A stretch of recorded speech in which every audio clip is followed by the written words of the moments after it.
Finally free. Ethan Caldwell laughed right there in the courtroom, loud enough for everyone to hear, loud enough for his wife to hear the moment the judge finalized their divorce and handed him everything.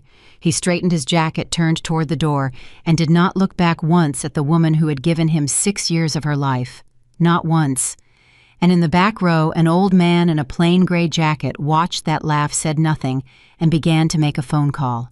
If you're new here, please subscribe to our channel, hit that notification bell, and drop a comment telling me what city you're watching from. I want to see how far this story travels. Now let's begin. The laugh was the part Claire would remember longest. Not the judge's words, not the sound of the gavel, not even the moment Ethan's attorney slid the final asset division documents across the table with a smile that said, "We won. We really won." What Claire would carry with her in the quiet hours after, in the weeks that followed, in the years she would spend rebuilding herself from the ground up was that laugh. Short, satisfied. The laugh of a man who believed he had just gotten away with something. She had known Ethan Caldwell for 8 years, loved him for 7, been married to him for 6, and in all that time she had never once heard him laugh like that, careless, unguarded, the kind of laugh a person makes when they believe no one important is watching. The problem, the catastrophic life-altering problem that Ethan would not understand until it was far too late, was that someone very important was watching. He just didn't know who. Claire had arrived at the courthouse that morning the way she had arrived at every difficult moment in her adult life, quietly and alone. Her attorney, Daniel Marsh, had met her in the lobby. Daniel was a kind man, methodical and careful, and he had been honest with her from the beginning of this process. Too honest, she sometimes thought. Claire, he had said that morning, adjusting his briefcase strap and looking at her with the expression of a man delivering weather. He wished he could change. "I want you to be prepared. Ethan's team has been thorough. The financial documentation they've submitted, the accounts, the transfers, the property records, it's been constructed very deliberately. The narrative they're telling is coherent." "I know," she said. "I've challenged everything I legally can. But I need you to understand that the judge may rule in his favor on the apartment, on the investment portfolio." "I know, Daniel." He hesitated. "You keep saying that, but I'm not sure you're prepared for what it feels like when—" "I've been prepared for a long time," she said, and her voice was steady, and she meant it, and that was the part Daniel could not quite understand. She didn't look like a woman bracing for a loss. She looked like a woman waiting for something to begin. The courtroom was smaller than people imagined when they thought about the word courtroom. There was nothing grand about it. Fluorescent lighting, wood paneling that had been refinished once too many times, rows of benches that creaked when people shifted their weight. It smelled faintly of old coffee and the particular anxiety of people who had arrived hoping for justice and were not entirely sure they would find it. Ethan was already seated when Claire walked in. He was wearing the charcoal suit, the one she had helped him pick out 3 years ago for a merger presentation, back when she still believed in the version of their marriage that existed only in her hope. He had his arms folded, posture relaxed, the casual confidence of a man who had already rehearsed this moment and decided how it ended. He didn't look at her when she sat down. His attorney, Marcus Vane, was a different kind of person entirely, the kind of attorney who billed by the quarter hour and made sure you felt every quarter. He had silver cufflinks and a way of speaking to opposing counsel that made everything sound slightly like an insult, dressed in formal language. He had arranged Ethan's case with genuine skill, and Claire would not pretend otherwise. The problem was that Marcus Vane, for all his precision, had been working with incomplete information. And incomplete information in the hands of even a skilled person is still a map of a country that doesn't quite exist. The proceedings had begun 2 hours earlier, and from the first minutes, Claire understood exactly how Ethan intended to tell this story. She was the problem. She had always been the problem. A woman who didn't understand ambition, who resisted growth, who refused to engage with the social architecture that a man like Ethan required to climb. His attorney painted her in gentle but devastating strokes, a wife who had chosen comfort over contribution, who had declined opportunities to build alongside her husband, who had in fact quietly withdrawn from the financial infrastructure of their marriage in ways that required investigation and explanation. Claire sat still through all of it. Her attorney objected where he could. He challenged account records, questioned the provenance of certain transfer documents, raised procedural issues that slowed the momentum. But Ethan's team had prepared for every objection, and the session moved forward with the particular efficiency of a plan that had been rehearsed. Ethan did not look at her once during his attorney's presentation. Claire looked at him the entire time. She was not studying him with hatred. She had moved past hatred months ago, and the movement had not been easy. Hatred requires energy, and Claire had spent too many years giving Ethan every form of energy she had. What she felt now, watching him sit there with his rehearsed confidence in his charcoal suit, was something quieter and in some ways more profound. She felt sorry for him. Not the soft, pitying kind of sorry, the hard kind. The kind that comes when you watch someone make an irreversible choice and you understand with full clarity exactly what it is going to cost them. Marcus Vane rose to deliver his closing summary, and he was good at this part, the part where all the individual threads were woven into a single fabric that was meant to feel inevitable. "Your Honor," he said, his voice carrying the measured confidence of someone who had done this hundreds of times. The evidence before this court demonstrates clearly that the marriage between Ethan Caldwell and Claire Whitmore has dissolved due to fundamental incompatibility and Mrs. Caldwell's consistent failure to engage as a productive partner in the financial life of this union. My client built his career through exceptional effort and discipline. The assets in question, the Park Avenue property, the investment accounts, the shared financial portfolio were built primarily through my client's professional contributions. We ask the court to recognize this reality in the final division. The judge, a woman named Honorable Patricia Sweeney, who had presided over family court for 23 years and had heard every version of this particular argument that human creativity could produce, listened with an expression of professional neutrality that revealed nothing. Daniel Marsh offered his counter-summary. He was good and he was honest, and he made the strongest case the available evidence allowed him to make. He talked about Claire's contributions to the household infrastructure that allowed Ethan to dedicate himself entirely to his career. He talked about the emotional and logistical labor that never appeared in financial documents. He challenged the characterization of the asset origins. It was good work, but when the judge began speaking, Claire understood within the first 30 seconds that it had not been quite enough. The ruling came in measured legal language, the way all significant things in courtrooms come wrapped in procedure so that the weight of them doesn't land all at once. The Park Avenue apartment awarded to Ethan Caldwell. The primary investment portfolio awarded to Ethan Caldwell pending final valuation. Claire's settlement, a figure that sounded reasonable in isolation until you understood what it was measured against. Daniel Marsh pressed his lips together. He turned to Claire with an expression of professional apology that she could see was genuine and could see was not going to change anything. Claire nodded once. She was not surprised. She had known this was one possible outcome. She had prepared for it. And yet there was something about hearing the words spoken aloud officially by a person with legal authority that still carried a different kind of weight than anticipation. She was steady. She was still. She was watching Ethan. And that was when he did it. Ethan Caldwell, Wall Street executive man of careful public presentation person who had spent 6 years performing the version of himself. He believed the world required. Ethan Caldwell stood up from his chair before the judge had even collected her papers, turned toward the back of the courtroom where Victoria Lane was waiting near the doors, with a smile that could have been a billboard for everything wrong with every choice he had made in the last 18 months, and he laughed. Finally free, 2 words, delivered with the lightness of someone who had just dropped a bag he'd been carrying for years and couldn't believe how good it felt to set it down. The sound moved through the courtroom like something physical. Several people flinched. The court reporter stopped typing for half a second. Judge Sweeney's expression shifted barely, but it shifted, and in 23 years of family court, that shift meant something. Daniel Marsh exhaled through his nose. Marcus Vane had the practiced presence of mind to immediately occupy himself with his briefcase. Claire did not flinch. She turned toward her ex-husband. The word was official.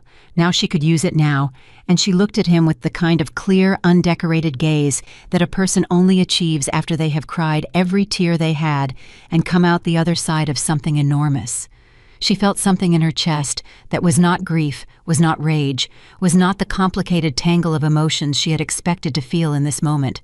It was closer to recognition. There it is, she thought. That's who you always were. What happened next was quiet and quick and entirely missed by Ethan, who was already mentally halfway out the door.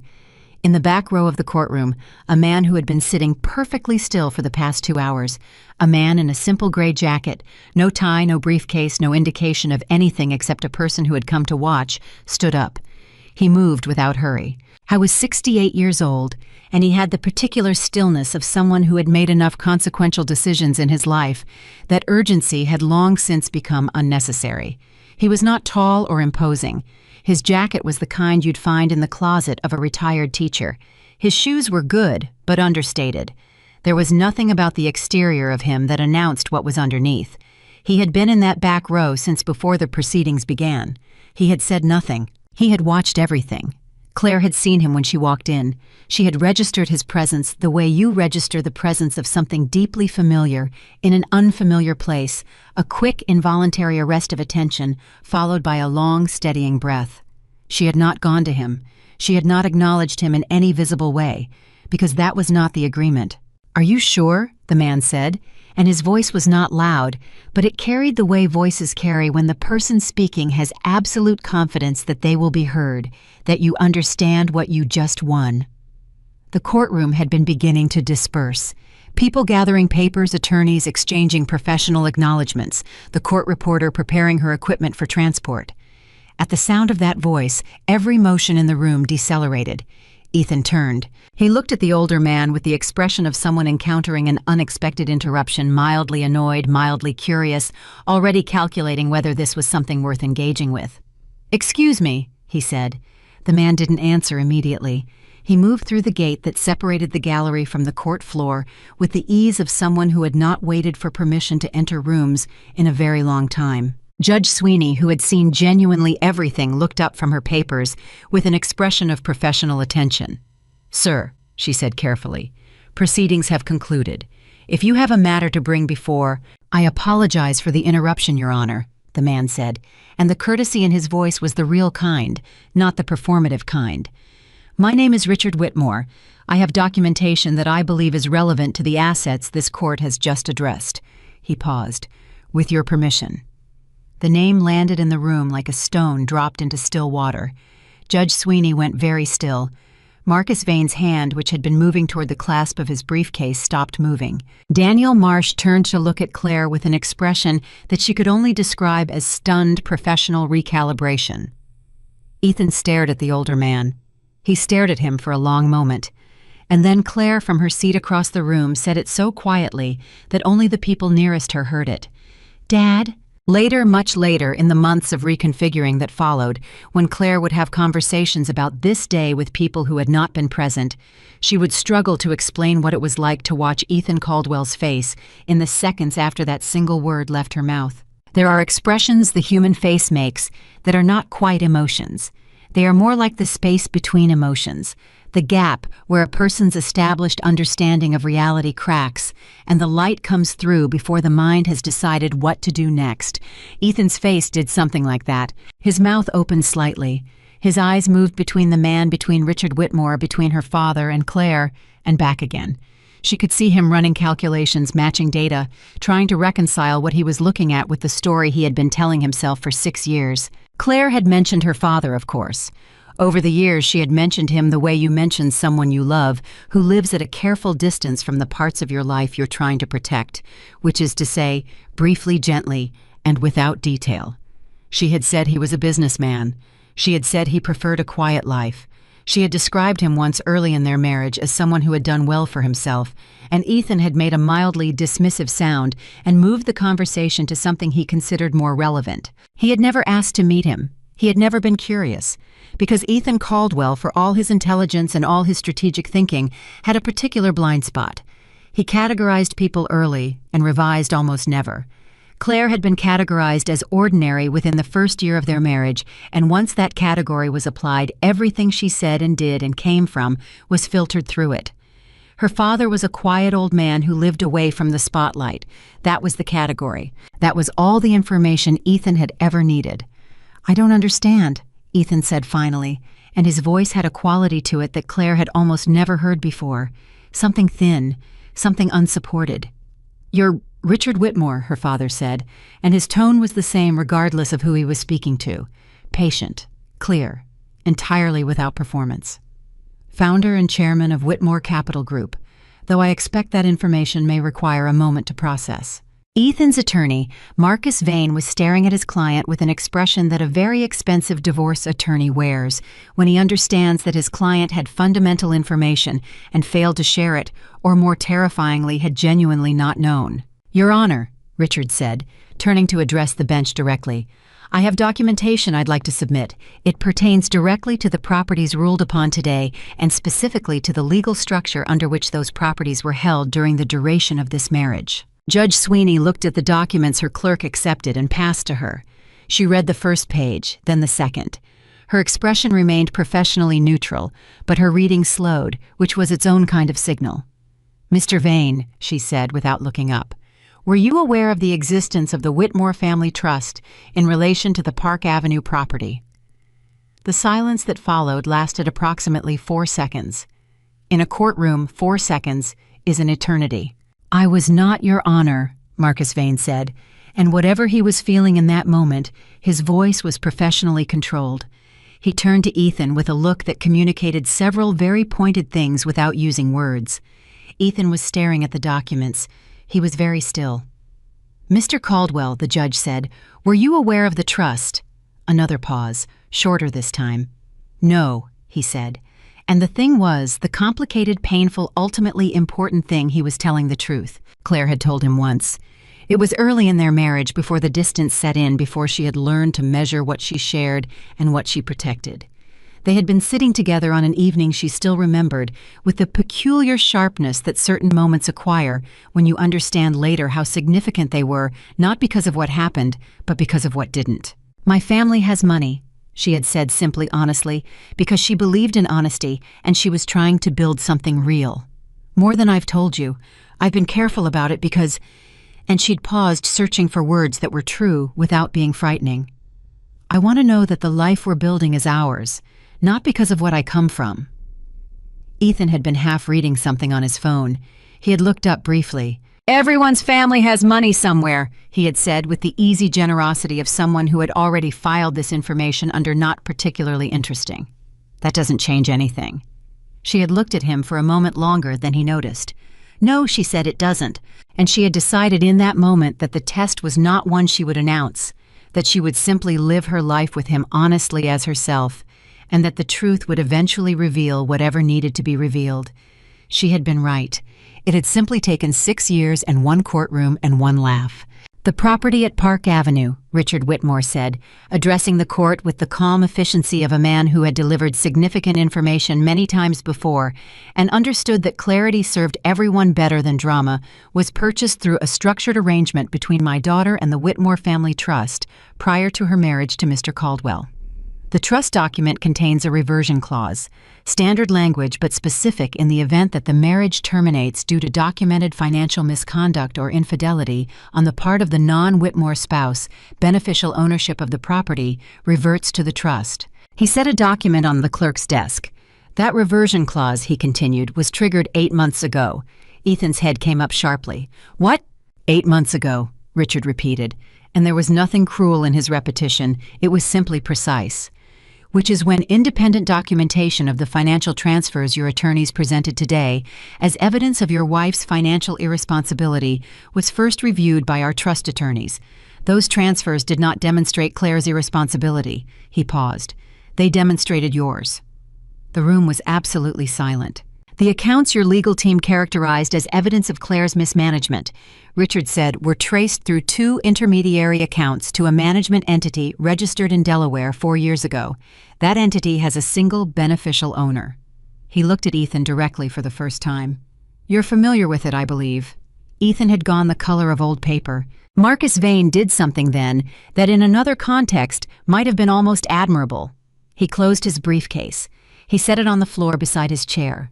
He sat down.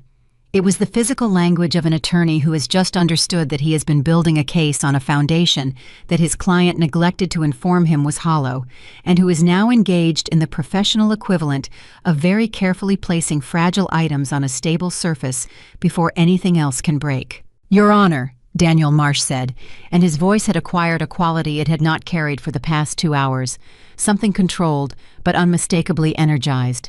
In light of this new documentation, I would request that the court suspend implementation of the asset ruling pending a full review of the financial records pertaining to both parties. Judge Sweeney was still reading. "So noted," she said without looking up. "Mr. Whitmore, is this documentation available for full submission to the court?" "Completely," Richard said, "including forensic accounting analysis and correspondence records." "Correspondence records," the judge repeated, and now she looked up. "Yes," Richard said, "including records of communications between Mr. Caldwell and a third party beginning approximately 22 months ago, relevant to both the management of marital assets and the circumstances of the marriage's dissolution." 22 months ago, 4 months before Ethan had told Claire he wanted a divorce. Claire looked at the surface of the table in front of her and breathed slowly through her nose. She had known this. She had known it, and she had processed it, and she had done the work of moving through it. But there was still something about hearing it documented official placed on the public record of a proceeding. There was still something about that which required a separate effort. She felt her father's attention from across the room. She did not look up at him. But she felt it the way you feel the presence of something steady when the ground shifts. "I have a question," Ethan said suddenly, and his voice had changed again. The thinness was gone, replaced by something harder, something that might have been anger or might have been fear, and was probably both. "I have a question about all of this." No one in the room stopped him. "She knew," he said. He was looking at Claire now directly for the first time since they'd entered the courtroom. "She knew the whole time, about the trust, about—" He stopped, recalibrated. "She never told me any of this. She let me—" He caught himself again. "She let you make your own choices," Richard said, and his voice was still even, still patient, still entirely without the satisfaction that Ethan would have displayed in the same position, without the interference of information that might have altered your motivation. The silence that followed was different from the previous silences. This one had weight. "You're telling me," Ethan said slowly, "that she was doing some kind of test." "I'm telling you," Richard said, "that my daughter married a man she loved, and that the man she loved made a series of choices over the course of their marriage that had nothing to do with the presence or absence of a trust document. The trust document simply recorded what those choices were worth in legal terms." He paused. "The human cost was calculated separately." Ethan stared at him. He opened his mouth. He closed it. He looked at Claire. And Claire, for the first time in the entire proceeding, held his gaze fully without looking away, without softening it, without the instinct to make things easier that had governed so much of their 6 years together. She held his gaze, and she let him see her clearly, not the defeated woman he had imagined walking out of this courtroom, not the ordinary wife he had categorized and dismissed, but herself, the actual person, the woman who had chosen him and loved him and kept his secret so he could discover himself, and watched him discover someone she did not recognize. She held his gaze, and then she looked away. Not because she had lost, because she was done. The court session was extended by 40 minutes, while Judge Sweeney reviewed the submitted documentation and consulted briefly with her clerk. During that time, Ethan sat motionless at his table. His attorney remained professionally present, but spoke to him only once, leaning close and saying something in a very low voice that made Ethan close his eyes for approximately 5 seconds. Victoria Lane, who had been waiting near the doors throughout all of this, was gone. Claire had not seen her leave. Nobody seemed to have noticed the moment it happened. She was simply there, and then she was not, which was in itself a kind of information. Richard Whitmore sat in the gallery and responded to 2 text messages with the particular thumb economy of someone who has never treated a phone as a primary communication device. He did not look concerned. He looked like a man waiting for a train that was running slightly behind schedule. Daniel Marsh came to sit beside Claire during the wait. "I want to ask you something," he said quietly. "And I want you to understand I'm asking as your attorney, not as someone with any kind of judgment about anything." "Go ahead," she said. "How long have you known this was coming, that your father was here, that the trust documentation would be submitted?" Claire was quiet for a moment. "I called my father 8 months ago," she said, "after I found the transfers, after I understood what Ethan had been doing with the accounts. I called him, and I told him what I knew, and I told him I wasn't going to fight back directly. I told him I was going to let Ethan do what he was going to do, and I was going to watch what choices he made when he thought there were no consequences. Daniel was quiet. He asked me if I was sure, she continued. He asked me twice. He said he could intervene at any point, and he asked if I was certain I wanted to go through the full proceeding before he submitted anything. She paused. I said yes. I said I needed it to be fully, completely his choice, with no intervention, no warning, just whatever he was with nothing stopping him from being it. And the laugh, Daniel said, when he laughed, that was— She stopped, started again. That was the answer to a question I'd been asking for 6 years. She looked at her hands. I got my answer. When Judge Sweeney returned her full attention to the proceeding, her manner had the particular quality of a person who has reviewed documentation and found it considerably more significant than anticipated. In light of the materials submitted by Mr. Whitmore, she said, this court is ordering a full suspension of the asset ruling, pending forensic review of the financial records of both parties across the full duration of the marriage. I am further referring evidence of potential financial misconduct to the appropriate regulatory bodies. She looked at Ethan with the expression of someone who has seen this particular story many times and finds it neither surprising nor acceptable. Mr. Caldwell, I strongly recommend that you retain counsel with experience in financial compliance matters. The documentation submitted today suggests questions that extend considerably beyond the scope of divorce proceedings.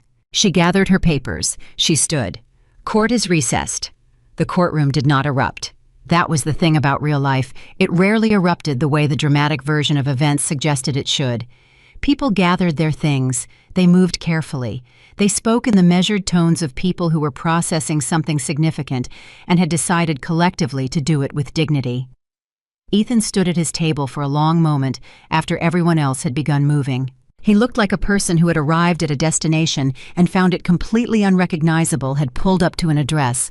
He had been certain of stepped out of the car and discovered that the building was not what he'd expected, the street was not what he'd expected, and the map he'd been using had been oriented incorrectly from the start. He looked, Claire thought, watching him from across the room as she collected her bag and her coat. He looked genuinely lost. She had spent months bracing for what she would feel in this moment. She had expected some complicated combination of vindication and grief. She had expected something that felt like victory, or something that felt like loss, or something that didn't have a name yet, but would announce itself with force. What she felt was quieter than any of those things. She felt finished. Not finished in the way of endings. Finished in the way of something that has been completed, a piece of work that has taken its full time and now exists in its final form, separate from you, requiring nothing more. She felt finished, and she felt tired, and underneath both of those things, she felt something she hadn't fully allowed herself to feel for a very long time. She felt ready. Her father met her at the door to the courtroom. He did not hug her immediately. He looked at her first, the way he had looked at her entire life, with attention, with the specific quality of presence that meant he was actually seeing her, not performing, seeing her, not checking a paternal box. "You all right?" he said. "I will be," she said. He nodded. He understood the difference between yes and I will be, and he had always understood it, which was one of the reasons she had called him before she'd called anyone else 8 months ago, and one of the reasons she trusted that today would become something she could live through. He put a hand briefly on her shoulder. "You were remarkable in there," he said. "I didn't say anything," she said. "I know," he said, and somehow that was the right answer. Behind them, Ethan's voice carried across the now mostly empty room, lower than his courtroom voice stripped of its performance, calling her name in the particular register of a person who has just understood that they are standing at the edge of something irreversible and is looking for a handhold. "Claire." She stopped. She turned.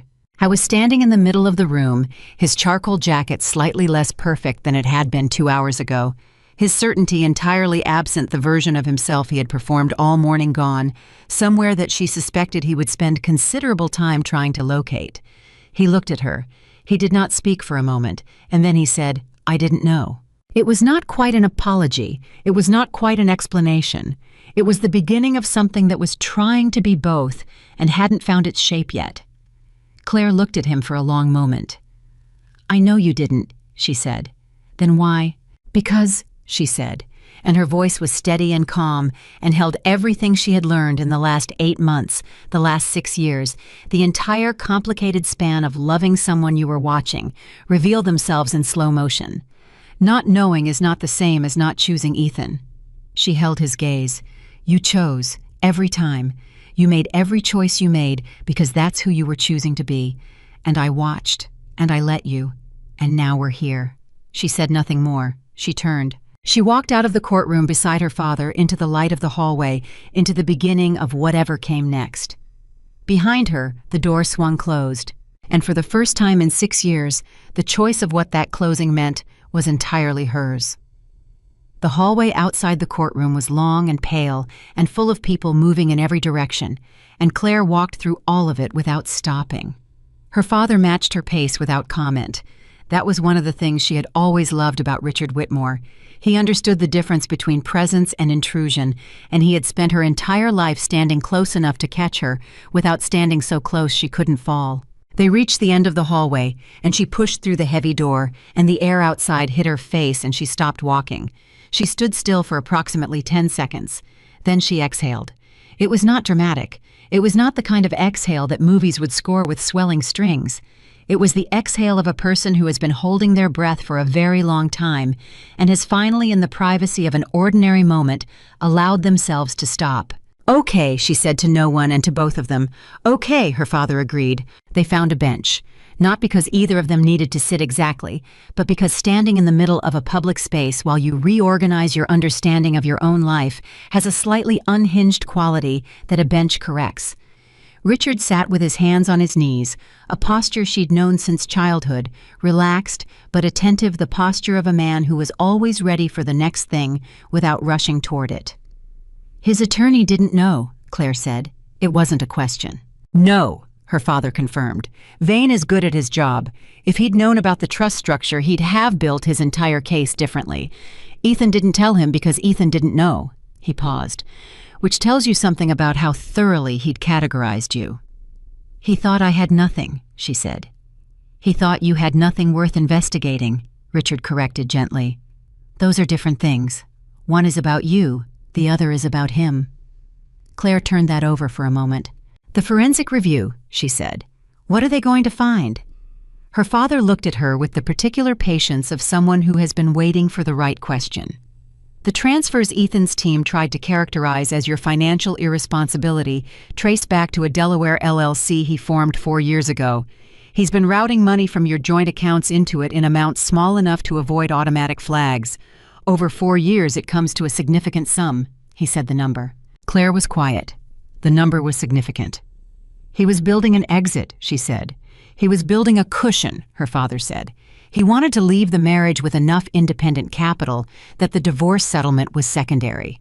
He planned to be financially comfortable regardless of what you were awarded. The settlement was theater. The real money was already moved. And the regulatory referral, she said. Judge Sweeney mentioned, 2 of the accounts he used to route the money had overlap with accounts connected to his employer. He was not always careful about the separations. Her father paused again, the kind of pause that is a door slightly ajar. There are people at his firm who are going to have very uncomfortable conversations in the next several weeks. Claire pressed her fingers to her eyes for a moment. Not from grief, from the sheer complexity of it, the layers upon layers of construction that Ethan had built, the architecture of deception that he had maintained while sitting across from her at breakfast and telling her the orange juice was too pulpy and asking whether she'd remembered to pick up his dry cleaning. He was so normal, she said. That's the part I keep coming back to. He was so normal while he was doing all of it. People usually are, Richard said, without bitterness, without performance, just as a fact. The ones who are most deliberate about it learn very quickly that normal is the best cover. She lowered her hands. I have to call Daniel, she said. He's going to have questions. He's going to have many questions. Her father agreed with something that was not quite amusement, but lived in the same neighborhood. She pulled out her phone. Before she dialed, she looked at her father. Thank you for coming, she said. You didn't have to do it the way you did. You could have submitted everything through attorneys. You didn't have to be there in person. Richard Whitmore looked at his daughter with an expression that crossed through several things before it settled. He laughed at you, he said. In a courtroom. in front of witnesses. He stood up before the judge had left the bench and he laughed. He said it without heat, without volume, but the weight of it was absolute. I was going to be in that room. Claire held her father's gaze for a moment. Then she nodded. She dialed Daniel Marsh. He picked up on the first ring, which meant he'd been holding his phone. "Tell me you're all right," he said immediately. "I'm all right," she said. "I need about an hour, and then I need to sit down with you and go through everything that was submitted today." "I've already started pulling it," he said. "Claire, I have to ask you something, and I need you to understand. I'm asking as someone who is now actively working to protect your interests, not as someone who has any concern about your judgment." "Ask," she said. "The forensic accounting firm that prepared the documentation your father submitted, the trust attorneys who drafted the reversion clause, the documentation trail on Ethan's Delaware LLC." A pause. "How long has this been assembled?" 8 months, she said. Another pause. "Longer." "The reversion clause has been in the trust since before your marriage," he said. "That part's straightforward. But the forensic analysis of the transfers, the LLC documentation—" 8 months, she said again. "From when I found the first transfer, I called my father, I called our trust attorneys, and we assembled everything through proper legal channels. Every document that was submitted today is legitimate, Daniel, every piece of it." "I know," he said quickly. "That's not the question. The question is—" He stopped, started again. "You sat through those proceedings. You sat through his attorney characterizing you as financially irresponsible, financially negligent, financially dependent. You had documentation in hand that dismantled every one of those characterizations, and you sat there and let them make the argument." "Yes," she said. "Why?" She watched a group of people cross the plaza below where she and her father sat. A woman with a stroller, 2 men in suits walking fast, talking faster, a teenager with headphones who was completely elsewhere in his mind. "Because I needed him to go all the way," she said finally. If I'd shown the documentation during the proceedings, his attorney would have pivoted. He would have filed motions, requested delays, found procedural angles.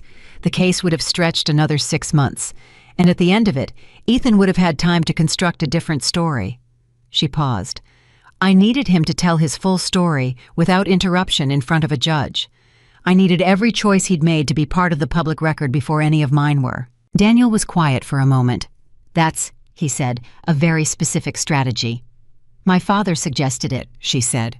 "Your father," Daniel said, and she could hear him recalibrating in real time, adjusting the mental image he'd been carrying of Richard Whitmore from whatever it had been before today to what it had revealed itself to be, is apparently a man with a very sophisticated understanding of how consequence actually works.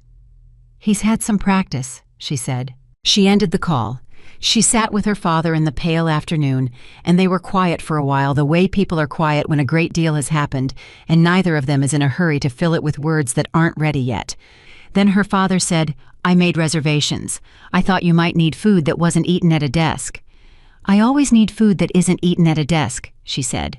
"I know," he said. "You ate at your desk for the last 3 years of your marriage. Your assistant told me." She turned to look at him. "You talked to my assistant." "I talked to a number of people," he said with perfect equanimity.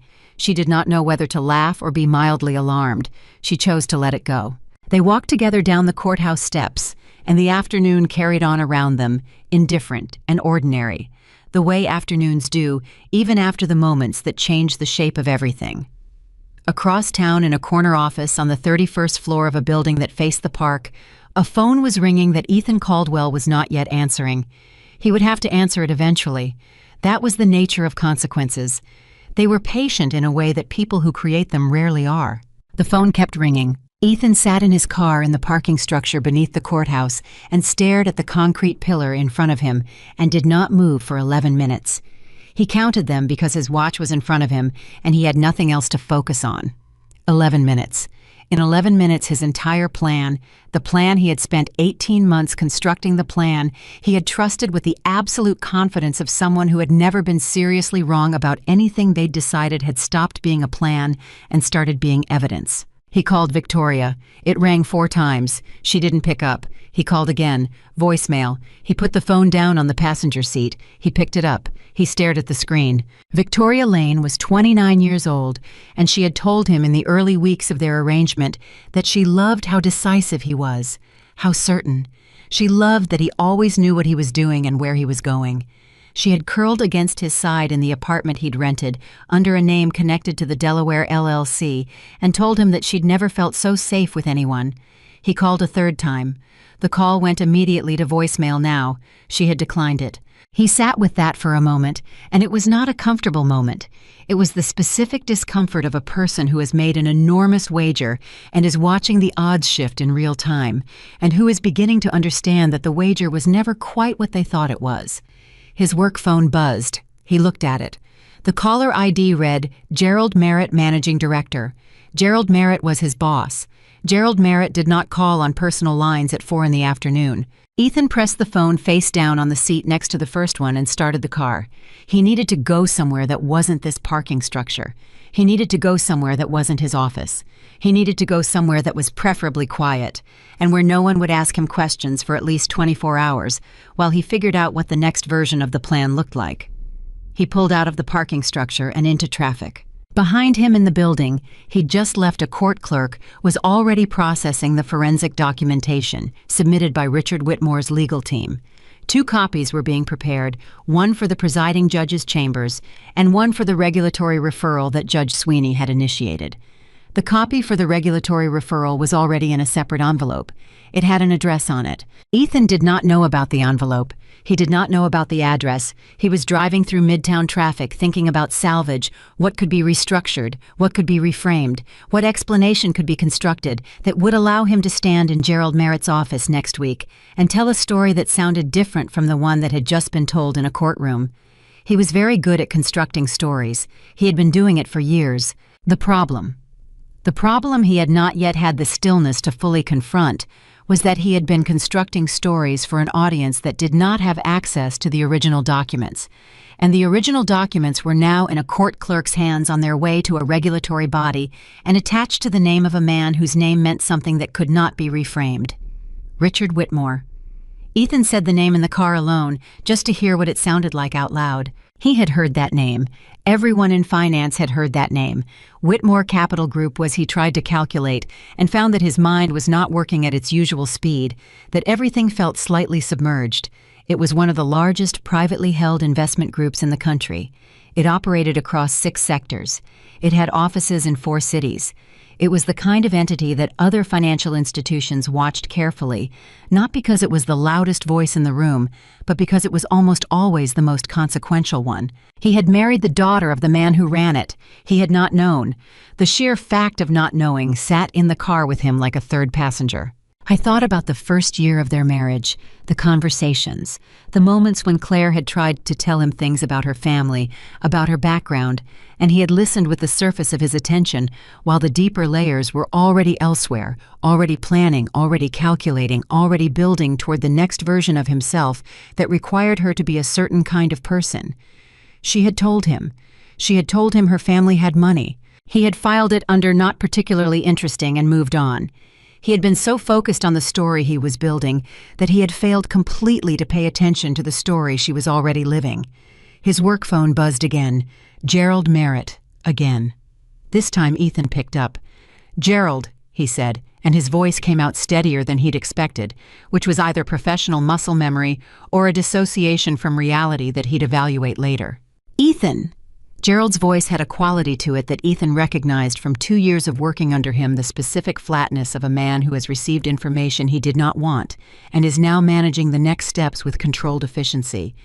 "I've been made aware of some developments from this afternoon." The speed of it. The information had moved faster than he'd driven. "The divorce proceedings," Ethan said. Not a question because there was no point. "Among other things," Gerald said, "I've spoken with legal. We're going to need you to come in tomorrow morning. Early." A pause. "Bring personal counsel. I'd strongly recommend someone with experience in regulatory compliance." Ethan watched the traffic light in front of him turn red. "Gerald, I can explain the tea tomorrow morning," Gerald said with a firmness that closed every door in the sentence. 8 o'clock. Bring counsel." The call ended. Ethan sat at the red light. The light turned green. He didn't move. The car behind him honked. He moved. He drove. I thought about the Delaware LLC. He thought about the accounts. He thought about the particular argument he had rehearsed for this exact scenario, the explanation that made the transfers look like legitimate asset management, that made the LLC look like standard financial planning, that made everything look like the careful behavior of a man managing his financial future, rather than what it actually was. The argument had always depended on one thing. It had depended on the other party not having documentation. He pulled over on a side street and sat very still and tried to think clearly, and the harder he tried, the more clearly he understood the shape of what had happened. Not the emotional shape, he wasn't ready for that yet. The structural shape, the architecture of it. Claire had known about the transfers for 8 months. She had said nothing. She had let him continue. She had let him build his case. She had let him walk into that courtroom with his charcoal suit and his confident attorney and his narrative of her irresponsibility. And she had sat across from him and listened to the entire thing and said nothing. Because she was waiting for him to go all the way. He understood that now. He had been given every opportunity to stop, to turn back, to make different choices, and he had not stopped because he was so certain he was winning that the possibility of turning back had never seemed relevant. He had laughed. In the courtroom, out loud. He pressed his hand over his eyes. The man who had been sitting in the back row, Richard Whitmore, founder and chairman of Whitmore Capital Group, had watched him do that, had watched him stand up before the judge left the bench, had watched him say finally free, had watched him turn toward Victoria like she was a prize, and had stood up quietly and with the patience of someone who has already arranged everything necessary, had simply said, "Are you sure you understand what you just won?" Ethan sat on that side street for a long time. His work phone buzzed again. He looked at it. Not Gerald this time, his assistant with a message flagged urgent. He looked at the message, looked away, looked back. There were 3 partners at his firm who had co-signed on account structures adjacent to the Delaware LLC, not because they'd known what he was doing, but because the account structures had been arranged through standard channels, and the connections were lateral rather than direct. The forensic analysis would find those connections. The regulatory review would map them. And those 3 partners, none of whom had done anything intentional, were now going to spend the next 6 months explaining their signatures to people who were paid to be skeptical. They would be angry. They would be very, very angry, and they would be looking for someone to be angry at. Ethan had an extremely clear sense of who that someone was going to be. He finally called his personal attorney, not Marcus Vane. Marcus Vane handled family law and had made it fairly evident this afternoon that their professional relationship had reached its natural conclusion. He called a different attorney, a man named Howard Cass, who had an office in Midtown and a reputation for handling situations that had become complicated through a combination of ambition and imprecision. Howard picked up on the second ring. "I need to see you today," Ethan said. "I'm in meetings until 6, Howard said. "After 6 then. Tonight. It's urgent." A pause on Howard's end, the professional assessment of urgency calibrating, whether this was the kind of urgent that could wait and the kind that couldn't. "Come at 6:30, Howard said. "Tell me generally what we're dealing with." Ethan told him. Not everything. The relevant shape of it. The courtroom, the documentation, the regulatory referral, the work phone call from Gerald. When he finished, Howard was quiet for a moment. "The Whitmore Family Trust," he said. "The documentation, was any of it fabricated?" "No," Ethan said. "You're certain?" "Yes." Another pause. "The transfers to the Delaware LLC, were they conducted through your employer's accounts?" Ethan closed his eyes. There were some adjacencies. Howard exhaled slowly through his nose. The sound was not reassuring. 6:30, he said. "Don't talk to anyone before then. Don't answer any calls from your employer. Don't respond to anything in writing." "Gerald already called," Ethan said. "He wants me in tomorrow at 8. "Call Gerald's assistant in the morning," Howard said, "and tell them you'll be rescheduling. I'll contact their legal team directly." "He said to bring personal counsel." "Good. Bring me." Howard paused. "Ethan, how deep does this go?" Ethan stared out the window of his car. "I thought about 4 years of careful construction, about the accounts arranged in layers, about the amounts accumulated slowly in figures designed to stay beneath automatic scrutiny, about the apartment that was no longer his, the investment portfolio that was now under review, the woman he had spent 18 months planning to leave and had apparently never understood at all." "Deep enough," he said. Howard said nothing. "I'll see you at 6:30, Ethan said and ended the call. He sat in his car on the side street in the middle of the city, and he thought for the first time with actual clarity, without the protective layer of his plan, between him and the question about Claire. Not about what she'd done, not about the documentation or the trust or the strategy, about Claire herself, the person, the woman who had sat across from him in that courtroom and listened to his attorney dismantle her character in front of a judge and had not flinched, had not cried, had not made a single move that was about getting back at him or hurting him or winning in the way he understood winning. She had simply sat there and waited and let him be exactly who he was choosing to be in full view of everyone who needed to see it. I thought about the morning 2 years ago when he had first started making the transfers. He had been in the kitchen early before she was awake. He had opened the laptop on the counter and initiated the first transfer, a small amount, a test amount, something that would read as an ordinary expense. If anyone looked, and he had stood in that kitchen in the house they shared and done it without hesitation. She had come downstairs 20 minutes later, still half asleep in the gray cardigan she'd had since before they were married, that he had complained about no fewer than 3 times because it was worn at the elbows. She had made coffee. She had sat down across from him. She had put her hand over his on the table and asked if he was tired because he'd looked tired lately, and was everything okay. He had said yes, everything was fine. He was just dealing with some work stress. She had nodded and squeezed his hand and gotten up to refill his coffee.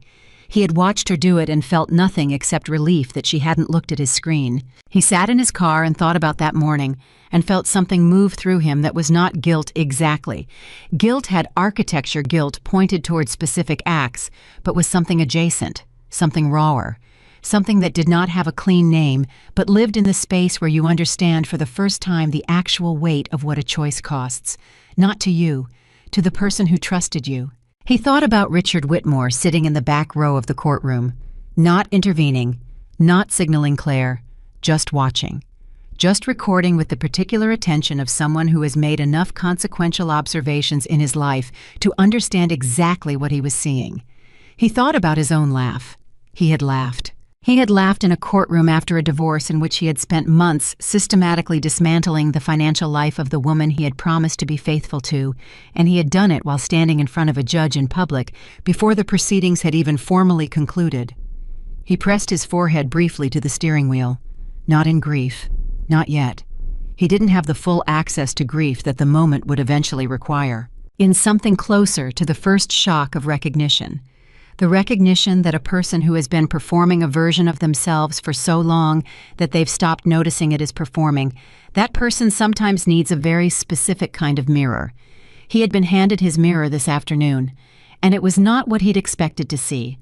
His personal phone buzzed. He looked at it. Unknown number. He almost ignored it. Then something made him pick up. "Is this Ethan Caldwell?" The voice was professional neutral, the voice of someone accustomed to delivering information without coloring it. "Yes," he said. "This is Patricia Webb from the Securities and Exchange Commission's New York Regional Office. We've received a regulatory referral this afternoon that includes your name and documentation related to account management in your role at—" He stopped listening, not because the voice stopped. It continued clear and measured, telling him things he needed to hear in a tone that was entirely without malice, because malice would have been unprofessional, and this was a professional call. He stopped listening because the name of the regulatory body had landed in his chest and detonated something quietly, and the detonation required a moment. The Securities and Exchange Commission. The regulatory referral had moved faster than Gerald's phone call, which meant the documentation that Richard Whitmore had submitted to the court this afternoon had been prepared in sufficient detail that the SEC had been able to act on it within hours, which meant that whoever had assembled that documentation had not done so casually. "Mr. Caldwell," the voice said. "Are you there?" "Yes," he said. "I'm here. We'll need you to present for an interview. Our office will be in touch with the details. Do you have legal representation?" "I'm in the process of arranging it," he said. "Very good. Please have your counsel contact our office by end of business tomorrow." A pause. "Thank you for your time, Mr. Caldwell." The call ended. Ethan sat with the dead phone in his hand and understood finally and completely what the older man's question had meant. "Are you sure you understand what you just won?" He had won nothing. He had walked into that courtroom carrying 18 months of planning and a charcoal suit and an attorney who didn't have all the information, and he had performed his victory in front of the one person whose entire purpose in being there was to record every detail of exactly that performance. He had not won a divorce, he had delivered a confession.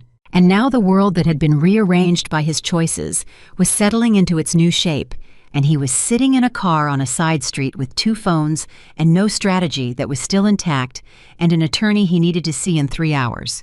He started the car. He drove. And behind him, Claire Whitmore sat in a restaurant with her father, and she ate food that wasn't eaten at a desk, and she answered none of the questions her father didn't ask, and she asked none of the questions she didn't yet have answers for, and they sat in the ordinary warmth of 2 people who have come through something significant together and are simply for a moment grateful to be on the other side of it. Her father ordered dessert. She hadn't seen him order dessert in years. "You're in a good mood," she said. "I'm relieved," he said simply. She looked at him. "You were worried." "I'm always worried," he said. "I'm your father. It comes with the territory." He picked up his fork. "I was specifically worried that you were going to flinch, that when his attorney started making those arguments, you were going to intervene earlier than the plan called for." "I thought about it," she admitted. "I know." "When he presented the first set of transfer documents and framed them as mine," she said, "that was the hardest moment, because I could see Daniel's face and I knew he was thinking he was losing and I wanted to—" She stopped. "Fix it," her father said. "Yes." "You didn't." "No." He nodded slowly. "That's the discipline that matters, Claire. Not the preparation, not the documentation. The discipline of staying still when everything in you wants to move." He looked at her. "It's the hardest thing I know how to do, and you did it better today than I've ever managed." She looked at her plate. "He laughed," she said, quietly, not with bitterness, just saying the fact of it. "Yes," her father said. "I didn't expect it to feel the way it felt." Her father set down his fork. He looked at her with full attention. "What did it feel like?" She was quiet for a moment, sorting through the layers of it. The immediate sensation, the thing underneath it, the thing underneath that. "Like the last piece of something finally falling into place," she said. "Not a good piece, not a piece I wanted, but the last one." She met her father's eyes. "Like the picture was finally complete, and I could stop waiting to see what it was." Richard Whitmore looked at his daughter for a long moment. "That's exactly right," he said. "That's exactly what it was." They sat there in the warmth of the restaurant and outside the city, moved in its endless and different rhythm, and Claire Whitmore ate her meal and did not check her phone and did not think about tomorrow yet, because tomorrow was tomorrow, and this evening was something that needed to be fully inhabited before it was over. She had been waiting a long time to simply be present in her own life. She intended to start tonight. The call came at 7:43 in the morning, 3 days after the courtroom. Claire was at her father's townhouse, not hiding, not retreating, but recalibrating the way you do after a significant event when you need ground beneath your feet that isn't still shaking. She was on her second cup of coffee, sitting at the kitchen table with a legal pad full of notes from her conversation with Daniel the previous evening, when her phone lit up with a number she didn't recognize. She almost didn't answer. She picked up on the 4th ring. "Mrs. Caldwell." The voice was female measured and carried the particular efficiency of someone who made a great many calls in a day and had learned to compress courtesy without eliminating it. "My name is Susan Park. I'm a senior investigator with the SEC's New York Regional Enforcement Division. I apologize for the early hour. Do you have a few minutes?" Claire set down her coffee. "Yes. We've initiated a preliminary review of the documentation submitted to the court 3 days ago in relation to your divorce proceedings. As part of that review, we'd like to schedule an interview with you at your earliest convenience. You're not a subject of the investigation, I want to be clear about that. You're a potential witness with relevant financial knowledge." "I understand," Claire said. "We're also reaching out to your father's legal team today. The forensic accounting documentation your father submitted is quite thorough." A brief pause that carried something in it, professional admiration possibly, or the careful restraint of a person who has opinions they're not paid to share in this context. "We have some additional questions about the methodology and sourcing." "I'll have my attorney contact your office this morning," Claire said. "That would be appreciated. One more thing, Mrs. Caldwell, and again, I want to be clear. This is contextual, not evidentiary. Were you aware of the Delaware LLC prior to the divorce proceedings? The kitchen was very quiet.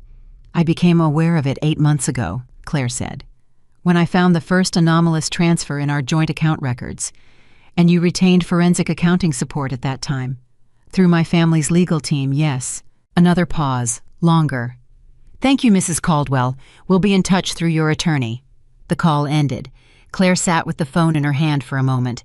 Then she set it down, picked up her coffee, and wrote a single line on the legal pad. Call Daniel, SEC interview request. Her father appeared in the kitchen doorway. He was already dressed. He had been up since 5:30, which was not unusual for him. He looked at her expression and at the legal pad. The SEC, he said. Susan Park, senior investigator. They want an interview. She looked at him. They said the forensic documentation was thorough. It is thorough, he said with the mild satisfaction of someone commenting on craftsmanship. He moved to the coffee maker. Howard Cass called my attorney last night, by the way. She looked up. Ethan's new attorney. The same. He poured his coffee. He was attempting to understand the scope of the trust documentation. Specifically, he wanted to know whether the reversion clause could be challenged on the grounds of inadequate disclosure at the time of the marriage. Claire set down her cup. Can it? Our trust attorneys drafted that clause 22 years ago when the trust was established, her father said. It predates your marriage by nearly a decade and a half. It was disclosed in the trust summary provided to your joint financial advisored accounts. He paused. Ethan signed a document acknowledging receipt of that summary. She stared at him. He signed it. He signed it, her father confirmed. 4 pages in there was a paragraph describing the trust structure and its conditions. He signed the acknowledgement page. His signature is dated witnessed and on file. He sat down across from her. Howard Cass had a very short conversation with our attorneys. Claire absorbed this. She thought about Ethan, about the version of Ethan who would sign a 4-page financial disclosure document without reading it because he had categorized her family as not particularly interesting, and therefore any documentation associated with them as not worth his full attention. He signed the disclosure, she said half to herself.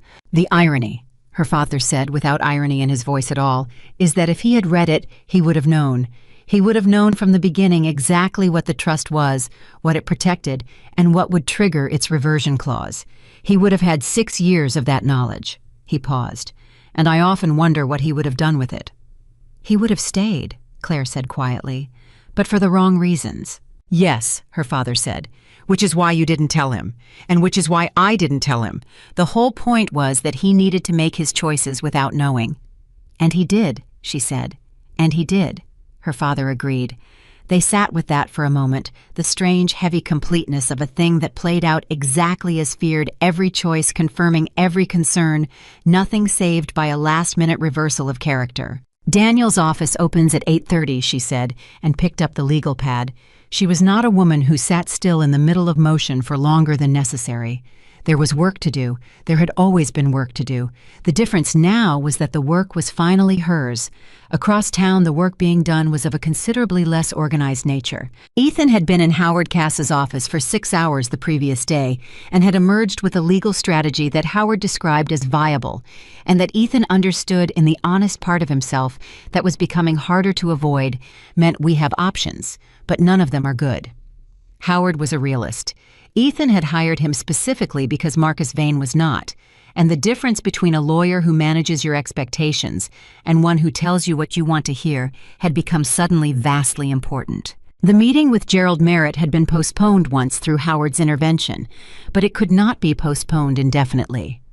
Gerald was not a man who waited.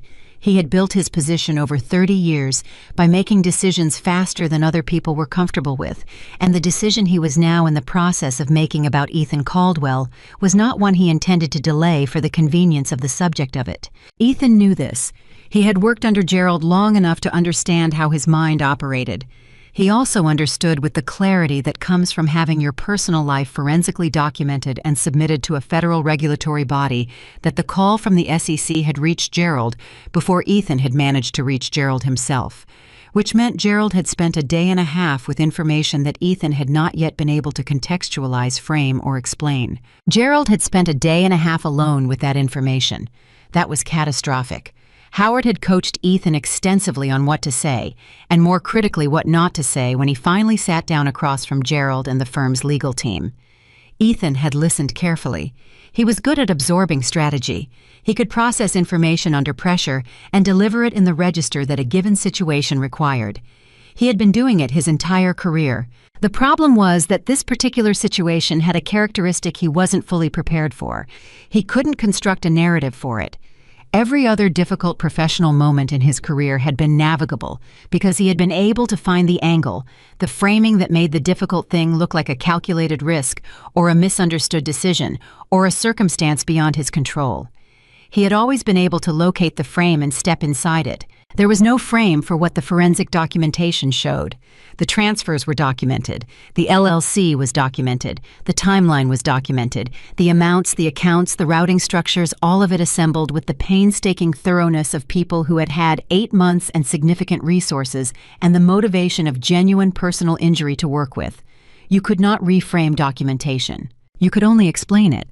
And explaining it required a version of the truth that Howard kept gently steering him away from, because the version of the truth that made Ethan feel better about his choices was not the version that would help him legally, and Howard had been very clear that his job was the second thing, not the first. His phone rang. He looked at it. Gerald Merritt. Direct line this time, not through the assistant. He answered. "My office. Today. 2 o'clock. Gerald's voice was flat and total, the voice of a man who has crossed from patience into resolution. "No postponement. Your counsel is welcome, but you will be there." "I'll be there," Ethan said. The call ended. He looked at his watch. 4 hours. He called Howard. "Gerald just called," he said when Howard picked up. 2 o'clock. Direct call, no assistant. He said no postponement. "All right." Howard's voice shifted into its professional efficiency, the mode that Ethan had come to recognize as the man actually working rather than managing. "I'll meet you in the lobby of your building at 1:30. I need you to listen to me very carefully between now and then. Are you somewhere you can concentrate?" "Yes," Ethan said. "The most important thing that's going to happen in that room today is not what you say, it's what Gerald says. I need you to let him talk. I need you to let him finish every sentence, every thought, every implication. You are not going to fill silences. You are not going to preemptively explain. You are going to listen, and then I am going to respond, and you are going to reinforce what I say. Can you do that?" Ethan was quiet. Listening without filling the space was not a natural behavior for him. His entire professional identity was built on the projection of certainty, and certainty did not wait for other people to finish talking. "I can do that," he said. "Good." Howard paused. "One more thing. Victoria Lane. Is there any professional overlap between her and your firm? Any context in which her name appears in work communications?" The question landed with specific weight. Ethan sat with it for 3 seconds too long. "Ethan," Howard said. "She interviewed for a position at the firm 14 months ago," Ethan said. "She didn't get the role." "Did you have any involvement in the interview process?" "I was on the evaluation panel," Ethan said. The silence on Howard's end lasted long enough to be a full response. "Who else knows that?" Howard said finally. "The other panel members, HR, whoever processed the documentation." A pause. "Gerald would have signed off on the final panel composition." "So Gerald knows you were on the panel that evaluated a candidate you were personally involved with." "He didn't know about the personal involvement at the time," Ethan said. "As far as I know." "As far as you know," Howard repeated, and the phrase carried the weight of someone who has learned through decades of practice that "as far as I know" is one of the most expensive phrases in the English language. "All right, we'll address it directly in the room if it comes up. Do not be the one to introduce it. 1:30 lobby, do not fill the silence." Ethan put the phone down. He thought about Victoria's declined calls. He thought about the 4 texts he'd sent in the 3 days since the courtroom, none of which had received a response. He thought about her voice in the early weeks of their arrangement, telling him she'd never felt so safe with anyone. He thought about the way she had been standing near the courthouse doors, ready to celebrate, and the way she had simply been gone by the time Richard Whitmore finished speaking.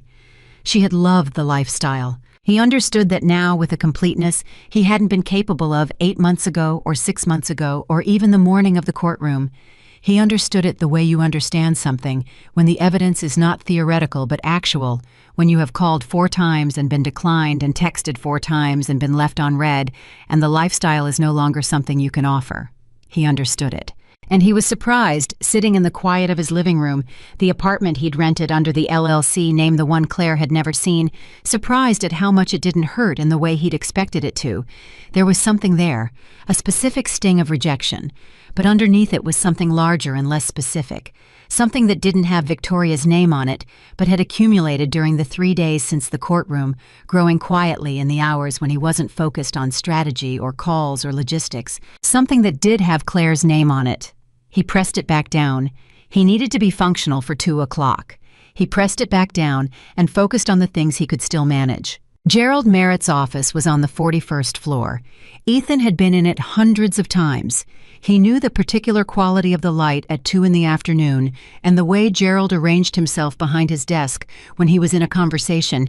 He'd already decided the conclusion of leaning slightly forward, hands flat on the surface, the posture of someone who is offering you the courtesy of explaining a decision rather than the reality of negotiating it. Gerald was in that posture when Ethan and Howard walked in. 2 members of the firm's legal team were seated to the left. They had a folder on the table. Ethan recognized one of them, Carolyn Fitch, the firm's head of compliance, who had the particular expression of someone doing a job she found professionally significant and personally unfortunate. "Ethan," Gerald said. Not a greeting exactly. More like the opening move of something that had been arranged before they walked in the room. "Gerald." Ethan sat. Howard sat beside him. "Your counsel," Gerald said, acknowledging Howard with a nod that was professionally courteous and nothing more. He looked at Ethan directly. "I'm going to be straightforward. I think you know me well enough to know that's what you're going to get in this room." "I'd expect nothing else," Ethan said. "The SEC referral from Judge Sweeney's court has been received by our compliance office. The documentation included the forensic accounting, the account routing analysis. The LLC ownership structure has been reviewed by Carolyn's team." He nodded toward Carolyn Fitch. "Carolyn." Carolyn opened the folder. She did not look at Ethan with hostility. She looked at him with the professional neutrality of someone delivering findings, which was in some ways worse. 3 of the accounts used in the transfer routing structure have co-signatory access by partners of this firm, she said. The access was granted through standard operational channels, and those partners had no knowledge of how the accounts were being used. The access itself was not improper. She paused. The use was.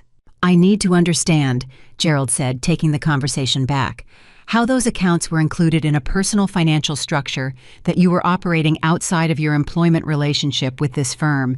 I need to understand that clearly, and I need to understand it today because we have 3 partners who are currently being contacted by the SEC about their signatures on accounts they didn't know were being misused, and they are—" He paused with the restraint of a man choosing precise language over accurate language. "They have significant concerns." Howard cleared his throat. "Gerald, with respect, Ethan isn't in a position to discuss the specifics of account usage while the SEC review is active. We can speak to the general." "Howard," Gerald said, and his voice was still flat, still total, the voice that ended other voices. "I'm not asking for the court record. I'm asking Ethan in this room how 3 of my partners ended up associated with his personal financial activities."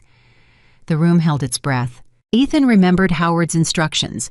Do not fill the silence. Let Gerald finish. Do not preemptively explain. He looked at Gerald. He said nothing. Gerald looked back at him for a long moment. Then Gerald did something Ethan had never seen him do in 2 years of working for him. He leaned back. He picked up a pen. He set it down. He said, "I've been in this business for 30 years. I've watched people make decisions that cost them.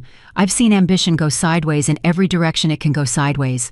I've given people the benefit of the doubt more times than I could count, including people who turned out not to deserve it." He paused. "I hired you because you were good. You were genuinely good. You were the best analyst I'd seen come through in 5 years, and I moved you up faster than anyone in your cohort because you earned it." He stopped. "What I'm looking at in this folder is not someone who made a mistake. It's someone who made a series of deliberate choices over 4 years using resources adjacent to this firm. And I need to understand whether those choices were, and I'm going to use this word carefully, contained." The word landed in the room with full weight. Contained. Meaning, is there more? Howard put a hand briefly on Ethan's arm, not visibly a light touch, the prearranged signal for, "Let me handle this." "Gerald," Howard said, "my client is cooperating fully with the SEC review process. Any determination of scope will be made through that process with full transparency. What I can tell you is that my client's activities were not sanctioned by or conducted on behalf of this firm, and we will be providing documentation to that effect." Gerald looked at Howard, then back at Ethan, then at his hands. "I'm going to tell you what's going to happen," Gerald said, "because I think you deserve to hear it directly from me rather than through correspondence." He sat forward again. "As of the close of business today, your access to firm systems and accounts is suspended pending the outcome of the SEC review. Your employment status is officially on administrative hold. If the review clears you of wrongdoing involving firm assets, we'll have a different conversation." He paused. "If it doesn't, we won't." Ethan sat very still. "Administrative hold. The careful, professionally appropriate language for you are effectively terminated, and the paperwork will reflect whatever the investigation determines." "I appreciate your directness," Howard said. Gerald was still looking at Ethan, not at Howard. "The three partners," Gerald said. "Wilson, Marsh, Davis, and Fong. They didn't know. I want that on the record in this room." "Understood," Ethan said. His voice came out steady. He was not sure how. "You're good at this," Gerald said, and it was not a compliment, or it was a compliment that had curdled into something else, something that recognized genuine capability and was made angry rather than proud by the context in which it was being displayed. "You're good at keeping your voice steady when everything is on fire. I used to think that was a professional asset." He stood. "I'll let Carolyn walk you through the access suspension process." He walked out of his own office, which was the clearest possible signal that the conversation, and a great many other things, was over. Howard leaned close to Ethan's ear while Carolyn Fitch began the suspension protocol with the care of someone diffusing something that might still go badly. "You held," Howard said quietly. "That was the right call. Don't speak to Wilson, Marsh, Davis, or Fong under any circumstances. If they contact you directly, route everything to me." "Wilson called me twice this morning," Ethan said. "Do not return that call," Howard said. "Forward me the number. I'll handle it." Ethan turned in his keycard and his access badges with the particular unreality of a person performing a familiar action in an entirely unfamiliar context. He had walked through the turnstile of this building's lobby hundreds of times. He had never before handed his keycard to a security officer while a compliance attorney documented the transfer. He rode the elevator down. He walked through the lobby. He stepped out onto the street, and for the first time since he had driven away from the courthouse parking structure, he had nowhere specific to go. Meanwhile, in Daniel Marsh's office on the other side of the city, Claire was sitting across from her attorney with the SEC's interview request in front of her, and a much clearer sense of direction than the man who had just handed in his keycard. "They want the interview next Wednesday," Daniel said. "I've spoken with Susan Park's office, the investigator who called you. They're focused on the LLC structure and the account routing. They want your account of when you first noticed the transfers and how you proceeded from that point." "That's straightforward," Claire said. "I have records of everything from 8 months ago forward." "I know you do." Daniel paused. "There's something else I want to raise with you. The trust reversion, the apartment. Now that the ruling is suspended and the court has accepted your father's documentation, there's a question of timeline. The reversion clause was triggered 8 months ago per your father's trust attorneys. Legally, the property has been under trust ownership for 8 months. The court's ruling attempted to award something that was at the point of ruling no longer in the marital estate." Claire looked at him. Which means the apartment question may resolve faster than the overall investigation. The trust attorneys can move on that independently of the SEC timeline." He looked at her over the top of his glasses. "You could be back in the apartment legally and clearly within 30 days. The apartment. She thought about it. The space she had chosen, the walls she had painted, the kitchen where she had made coffee in the early hours when Ethan was traveling, and she had the whole place to herself, and it had felt like a kind of freedom she hadn't had a name for yet. She thought about whether she wanted it. The answer surprised her with how clear it was. "No," she said. Daniel blinked. "No, I don't want the apartment," she said. "I want the trust to hold it. I want it off my personal balance sheet and back in the trust structure where it was always going to end up." She paused. I'm not going back to that apartment. Claire, the value. I know the value, she said. I know exactly what it's worth. And I know that every morning I would wake up there. I would be waking up in a place where I spent 6 years not entirely seeing what was happening to me. She met his eyes. I'd rather have the clean version. Sell it through the trust. Use the proceeds for something that doesn't have that history. Daniel looked at her for a moment. Then he wrote something on his notepad. Understood, he said. I'll speak with the trust attorneys. There's something I want to discuss, Claire said. Something separate. Go ahead. The community business, the one I had before we were married, the financial literacy program. I closed it in the second year of the marriage because Ethan thought it was taking too much of my time and not generating meaningful return. She said this without inflection, just the fact of it. I want to reopen it, and I want to expand it. Daniel set his pen down. He was listening with full attention now. I want to create a program specifically for women coming out of financially complex divorces, she said. Women who don't understand the financial instruments their husbands were managing. Women who signed documents without knowing what they were signing. Women who have been told for years that the money side of things wasn't their concern. She paused. I signed 4 years' worth of joint account statements without questioning the management structure. I had a graduate degree and I was financially literate, and I still didn't look closely enough because I trusted the person managing those accounts. She stopped. There are a lot of women who trusted a person managing those accounts. Daniel was quiet. I want to build something real, she said. Not a nonprofit that exists on paper, an actual organization with attorneys, financial advisors, and case advocates. Something funded properly, structured properly, and built to last. Your father's foundation, Daniel said carefully. Would that be a potential funding source? I've already spoken with him, she said. He said yes. He said to build it right, and he'd make sure it had what it needed. She held Daniel's eyes. I want to announce it within 60 days, before the SEC case is concluded, before people have moved on from this story. Daniel looked at her with an expression she hadn't seen from him before, not the professional patience or the careful management or the apologetic delivery of difficult information. Something more straightforward. He looked, she thought, genuinely moved. You want to make the announcement while people are still paying attention, he said. I want to make the announcement while women who are in the middle of what I was in the middle of are still paying attention, she corrected. He nodded slowly. I can help structure that. The legal entity, the funding arrangement, the public filing. He picked up his pen again. What are you going to call it? She had been thinking about this. She had been thinking about it since the night after the courtroom, lying awake in her father's guest room, sorting through the detritus of the past 6 years, and looking for the thing that was hers wholly and without question, the thing that had survived. The Clear Account Project, she said. Daniel wrote it down. It was the first time the name existed anywhere outside her own mind. It felt, she thought, like a beginning. She walked out of Daniel's office 40 minutes later into the afternoon, and the city moved around her with its ordinary indifference, and she stood on the sidewalk for a moment, just letting the air hit her face. Her phone buzzed. She looked at it. Unknown number. She picked up. Claire. The voice was male, quiet. Not the official neutrality of the SEC, not the professional care of Daniel's office. Just a voice she knew stripped of everything except itself. Ethan. She stood very still on the sidewalk, surrounded by people moving in every direction, and she let the word, just her name, just one word in a voice she had known for 8 years, settle before she responded. Ethan, she said, I just left my building. A pause. They suspended my access. Gerald suspended my access. I know, she said.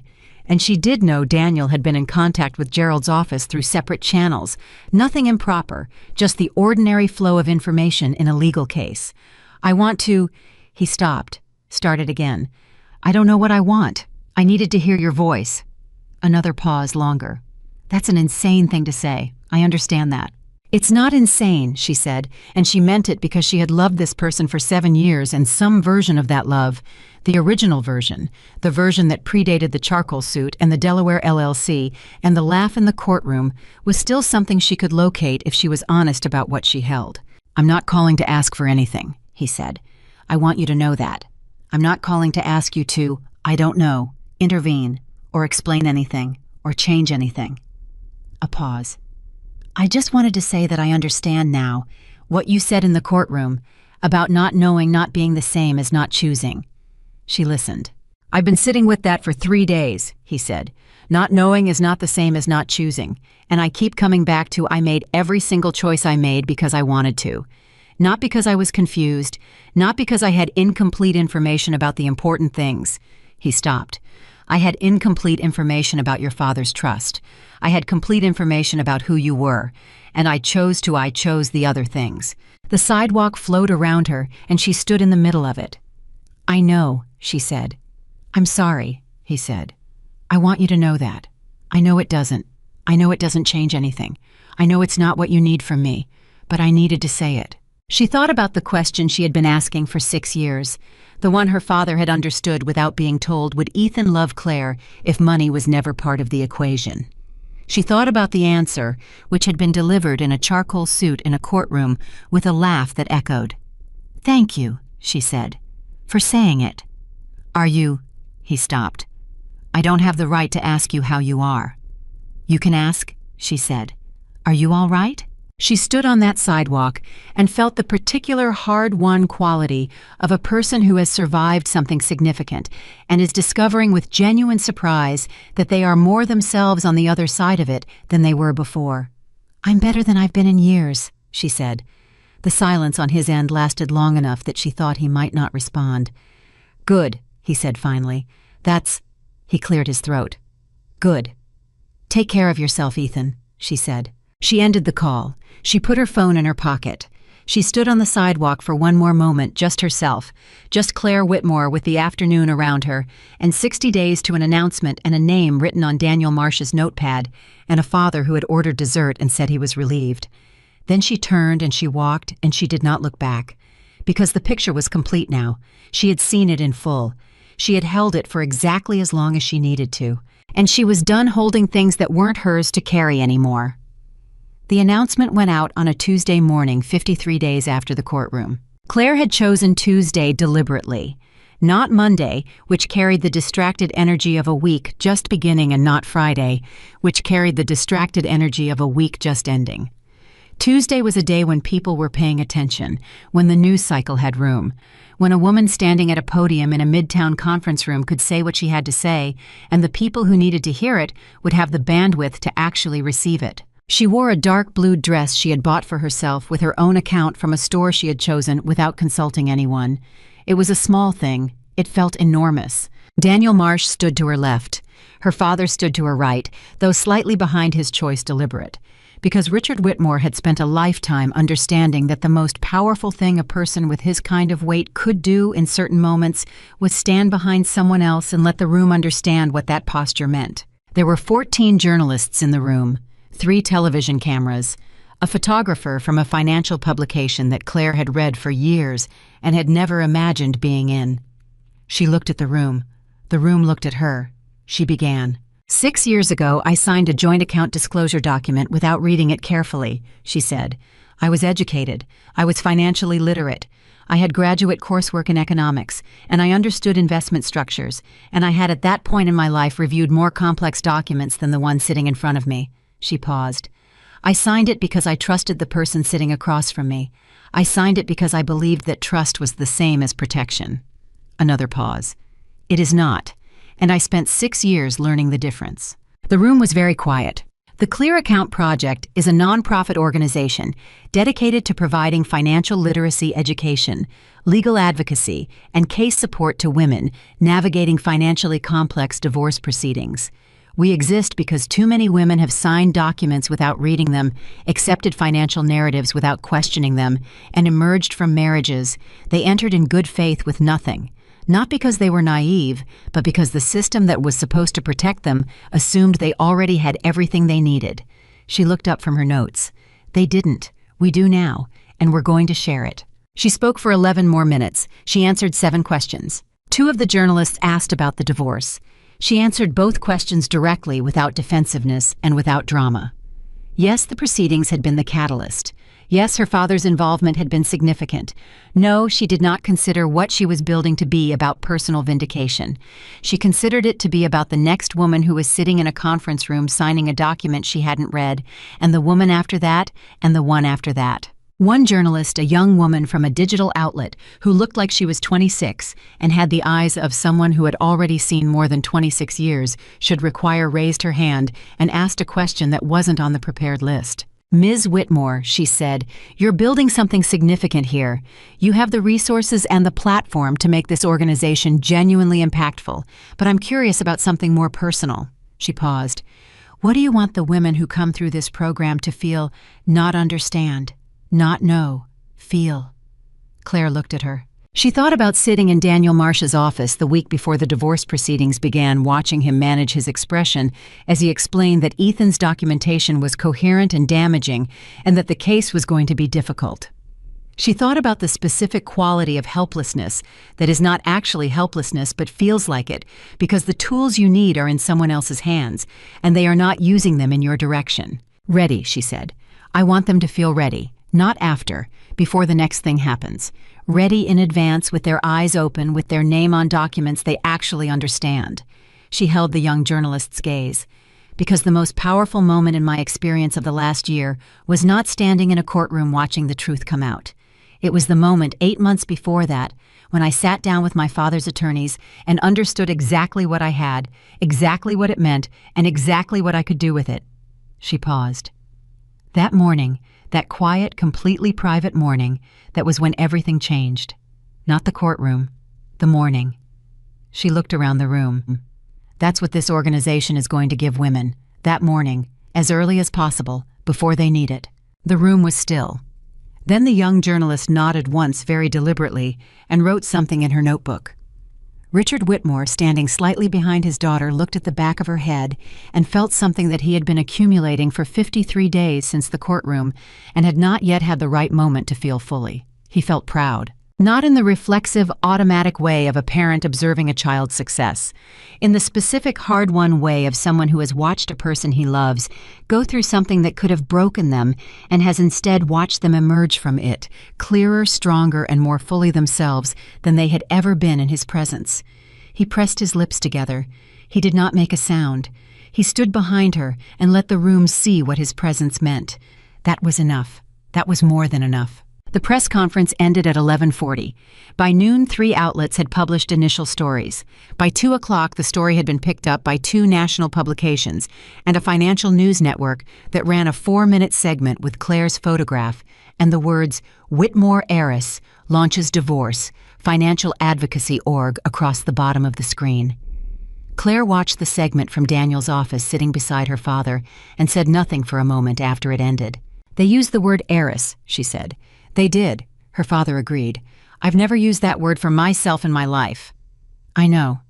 She considered it, the word and all its implications, the 6 years of deliberate distance from everything that word represented, the gray cardigans and the desk lunches, and the modest presentation she had maintained, not out of shame, but out of a genuine, carefully considered choice to be known for what she was rather than what she came from. "It's going to follow the story," she said. "Yes," her father said, "for a while. And then the story will be the organization. And then the organization will be the story. And the word will matter less because the work will matter more." He looked at her. "You know that." "I know that," she said. She picked up her phone. 14 messages. 3 from women she didn't know who had found her professional email through the press release, who had written things that she read with the specific full-body quality of attention that comes when you recognize something true. One of the messages was 3 sentences long. A woman in Ohio divorced 2 years ago who had emerged from the proceedings without the retirement account she had contributed to for 18 years because she had signed a waiver she hadn't understood. She did not ask for anything. She just said, "I wish this had existed 2 years ago. Thank you for building it." Claire read that message twice. She set the phone down. "We're going to need to move faster than 60 days for the first intake cohort," she said to Daniel. He looked up from his desk. "How fast?" 30 days, she said. He looked at her the way he had been looking at her since the courtroom, with the recalibrated attention of someone who has upgraded their assessment of a person and is still in the process of adjusting to the new version. "I'll make some calls," he said. Ethan Caldwell read the news segment story on his laptop in the rented apartment at 2:17 in the afternoon, 23 minutes after it published online. He read it once, then he read it again. He sat with the laptop open in front of him and did not move for a long time. The story was not about him. His name appeared twice in the context of the divorce proceedings as the inciting event of Claire's organizational work, and both times with the neutral factual register of a journalist reporting a public record rather than editorializing. He was not the subject of the piece. He was the circumstance. He had spent his career being the subject. He was now the circumstance. He closed the laptop. Howard Cass had called that morning with an update on the SEC review.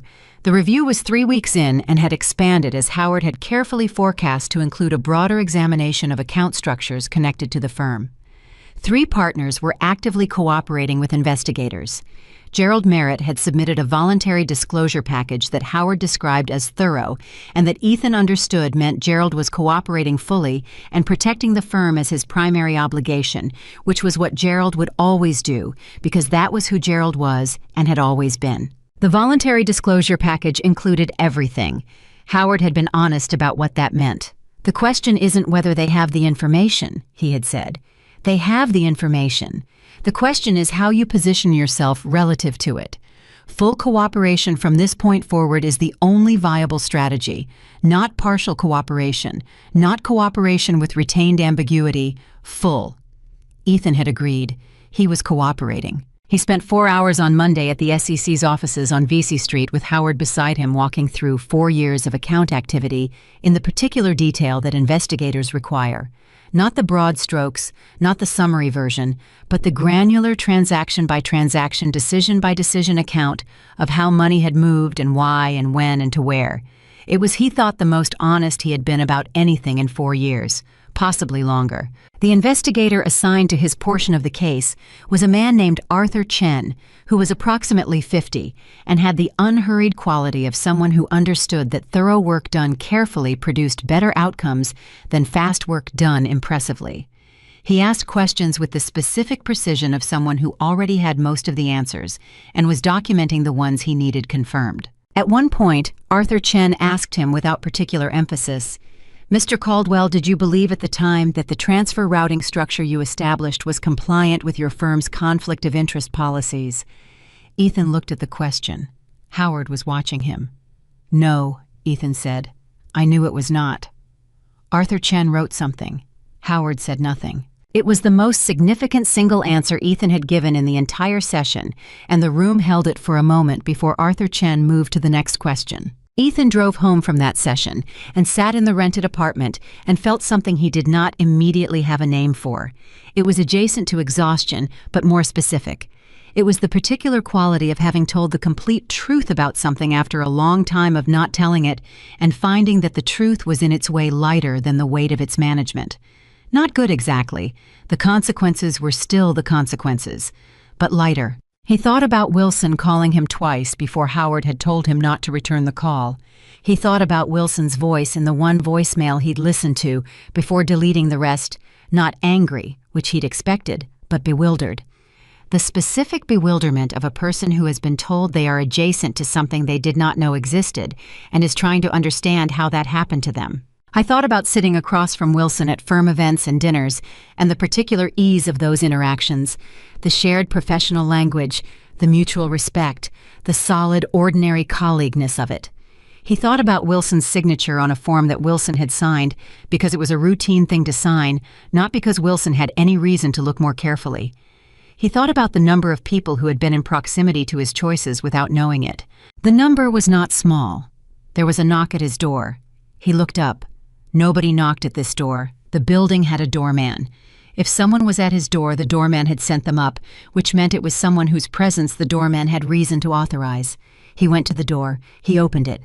Victoria Lane was standing in the hallway. He stared at her. She was wearing what he would have described a year ago as the version of herself she deployed for specific situations, put together, precise, projecting an ease that was real enough to read as effortless and constructed enough to serve a purpose. "I've been trying to decide whether to come for a week," she said. "Can I come in?" He stepped back. She came in. She did not sit immediately. She stood in the middle of the room and looked at him with an expression he had not seen from her before. Not the confidence, not the ease, not the performance of ease. Something more uncertain, more real. "I declined your calls," she said. I know, he said. I want to explain that. Victoria, let me explain it, she said with a firmness that surprised him. You can tell me to leave after, but let me say what I came to say. He sat down. He gestured for her to sit. She did not. I declined your calls because I panicked, she said. When the man stood up in the courtroom, when I understood who he was, what it meant, I panicked. Not because I didn't care about what was happening to you, because I understood standing there that I had built my idea of what we were around things that were now. She stopped. I'm not explaining this well. You're explaining it fine, he said. I built it around the lifestyle, she said. The word came out like a confession. Not intentionally. I didn't sit down and calculate it. But when I'm honest, and I have been trying very hard to be honest since that courtroom because I think dishonesty is what got everyone in that room into trouble. When I'm honest, what I was attracted to was the version of you that came with everything attached. The apartment, the dinners, the way people deferred to you. She met his eyes. Not you. He looked at her. She looked back. I know, he said. Something shifted in her expression. She had come prepared for pushback, for argument, for the version of him that would defend himself, or minimize, or reframe. The immediate acknowledgement undid her slightly. You know, she said. I've had a lot of quiet time recently, he said. I've been thinking about how people actually saw me versus how I needed to be seen. He paused. I think I performed for you, and you responded to the performance, and neither of us was actually there. She was quiet for a moment. I want to ask you something, she said, and I want you to answer honestly. All right. Did you love her? She said it without drama. Just the question. Claire, did you love her? I thought about the kitchen in the Park Avenue apartment, the gray cardigan with the worn elbows, the hand over his on the table. Are you tired? Is everything okay? Yes, he said, in the beginning, and in the middle in a way that I had stopped paying attention to, which is its own kind of answer. He looked at the wall. I think I loved her, and decided she was ordinary at the same time, and the second decision killed the first one, and I didn't notice until the first one was already gone. Victoria sat down then, not near him on the chair opposite at a considered distance. I think I owe her an apology, she said. I know that's strange. I know I'm probably the last person she wants to hear from, but I was complicit in something that hurt someone. She looked at her hands. I want to at least acknowledge that to someone. I'll tell her, Ethan said. If you want, I can tell her. Victoria looked at him. You're still in contact with her. Once, he said. 3 days after, she answered. She's better than she's been in years. She said that. He paused. I believe her. Victoria was quiet. She's building something, he said. An organization. I read about it today. He looked at Victoria. She's turning everything that happened into something that helps people. That's what she's doing with it. He stopped. That's who she was the whole time. The whole time I was categorizing her as someone who wasn't keeping up with me. Victoria looked at him. What are you going to do, she said, after all of this, when it's done? He thought about it. It was the first time the question had been asked in those exact terms. Howard talked about outcomes and strategies and cooperation frameworks. Gerald had talked about containment. The SEC investigators talked about documentation and compliance. Nobody had asked him what he was going to do with himself on the other side of the thing he had built and watched collapse. I don't know yet, he said. He meant it. I did not know yet. He had spent so many years knowing where he was going, knowing how he was getting there, knowing what the next version of himself looked like. That not knowing had a quality he couldn't quite name. It was uncomfortable. It was also in some way he was still locating honest. That might be the most truthful thing I've heard you say, Victoria said. He looked at her. It might be, he agreed. She stood. She pulled her coat tighter. She looked at him for a moment with an expression that was, he thought, close to sadness. Not grief, not regret, in the complicated personal sense, but the specific sadness of someone looking at a situation that could have been different if the people in it had been different, and understanding that the could have been is not and never will be the thing that actually happened. Take care of yourself, she said. I mean that. I know you do, he said. She left. He sat in the rented apartment, and outside the city was doing what it always did, moving, indifferent, enormous, full of the simultaneous lives of people, none of whom knew or cared what was happening in this particular room, and he sat with the quiet of it. He picked up his phone. He opened the news article about the Clear Account Project. He read it a third time. Then he read a fourth time the quote from the press conference, the one the article had pulled as its headline pull quote. The most powerful moment was not the courtroom. It was the quiet morning before when I understood exactly what I had. He read it. He set the phone down. He understood sitting there that Claire had built something out of the worst year of her life that would outlast every version of any story anyone might tell about what had happened between them. She had taken the raw material of betrayal and financial manipulation and a laugh in a courtroom and turned it into something that would still be helping people 10 years from now when the specifics of the divorce had faded from every news story and search result and public record. She had built something real. He had built a Delaware LLC. He did not wallow in the comparison. He simply sat with it the way he had been learning to sit with things that were true without immediately trying to reframe them. 3 floors below his doorman was receiving a courier delivery, a thick envelope from a legal firm addressed to Ethan Caldwell, marked as requiring signature. The envelope contained the formal notification of the SEC's preliminary findings, which Howard had told him to expect this week, and which contained specific language about cooperation, credit, and compliance remediation, and the particular kind of bureaucratic precision that means this is serious, and you have begun to address it seriously, and here is what comes next. The doorman sent it up. Ethan signed for it. He set it on the table without opening it immediately. He would open it. He would call Howard. He would read every word and understand every implication and proceed through every subsequent step with the cooperation that was the only viable strategy remaining to him. He would do all of that. But first he sat for a moment in the particular quiet of a person who has arrived through a path entirely of their own construction at the absolute bottom of the structure they built, and who is discovering with something that is not quite hope, but is something in that direction that the bottom is at least solid ground. You could not build on nothing, but you could build on solid ground. He did not know yet what he would build. He sat with not knowing, which was for a man who had spent 15 years fleeing it, an act of discipline that cost him more than anything else he had done in the last several weeks. The envelope sat on the table. The city moved outside the window.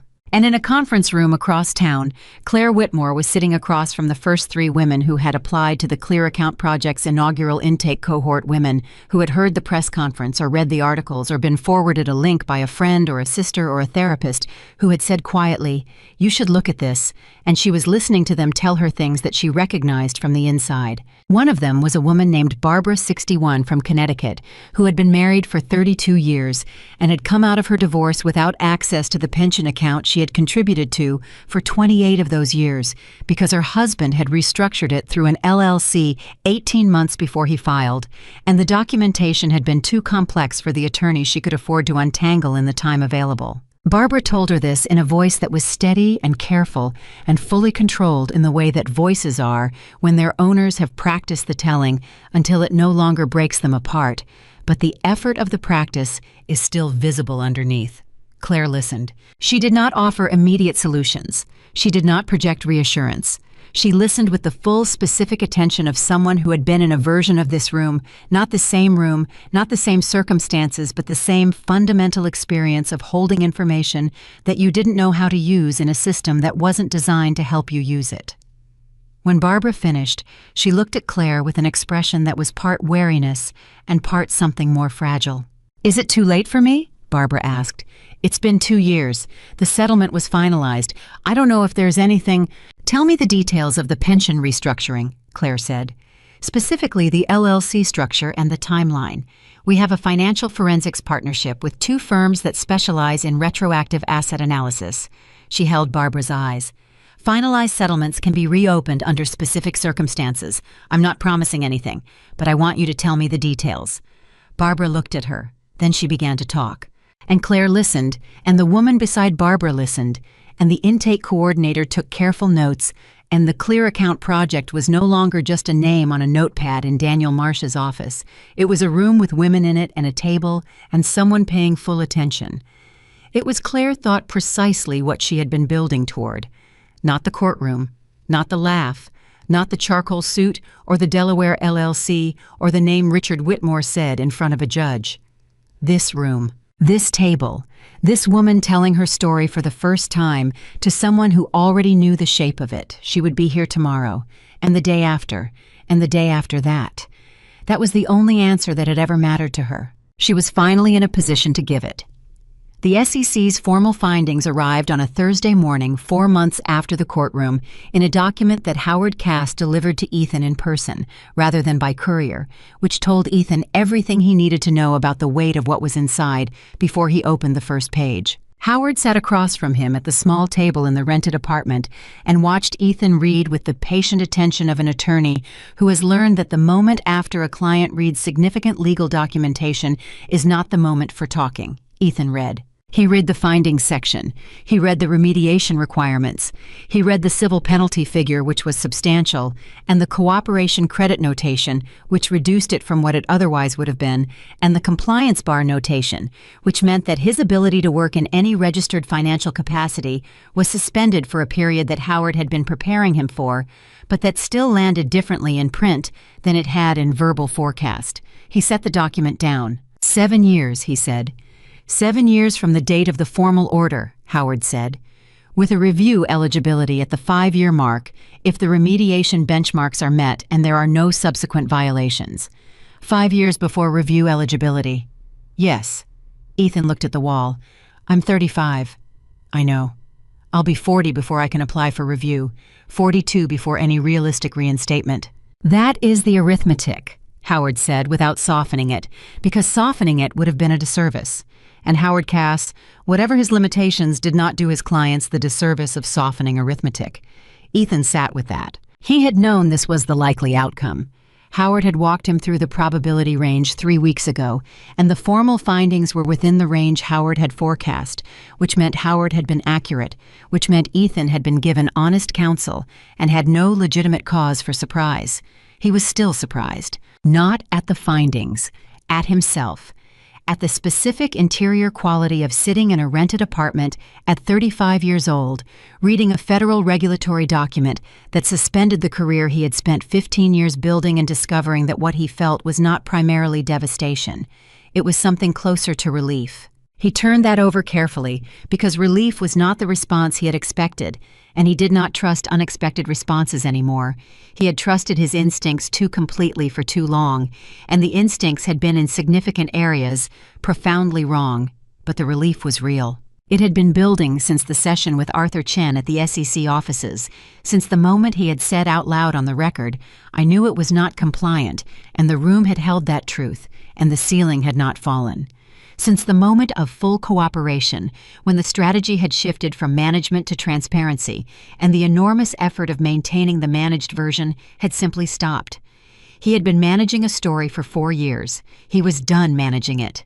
The civil penalty, he said. Timeline. Installment structure is available.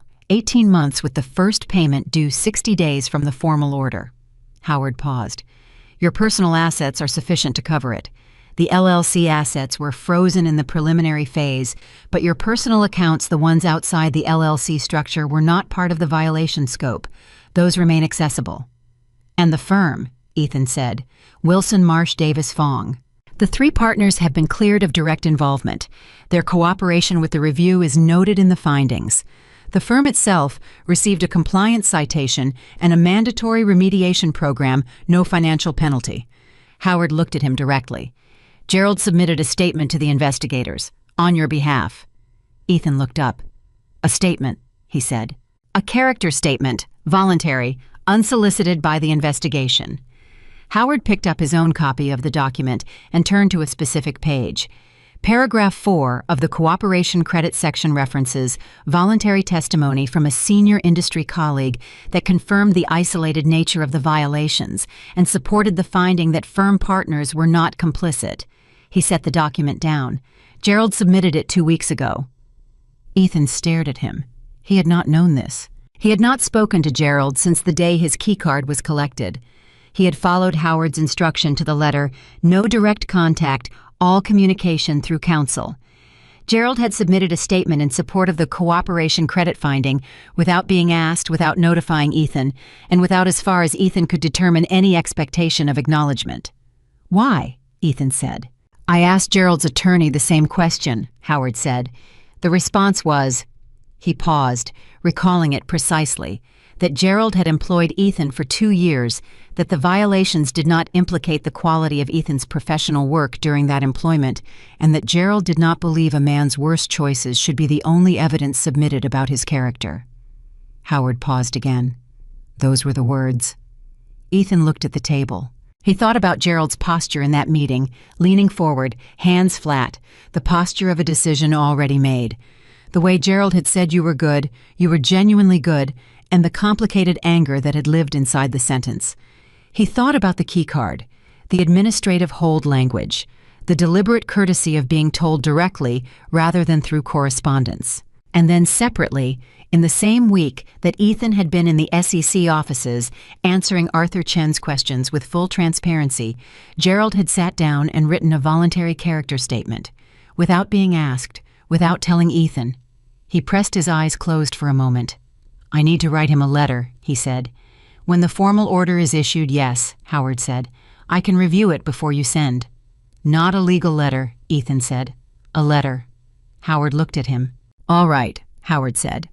They went through the remaining logistics of the document for another 40 minutes, the remediation benchmarks, the reporting requirements, the specific conditions of the compliance bar, and what it did and did not restrict.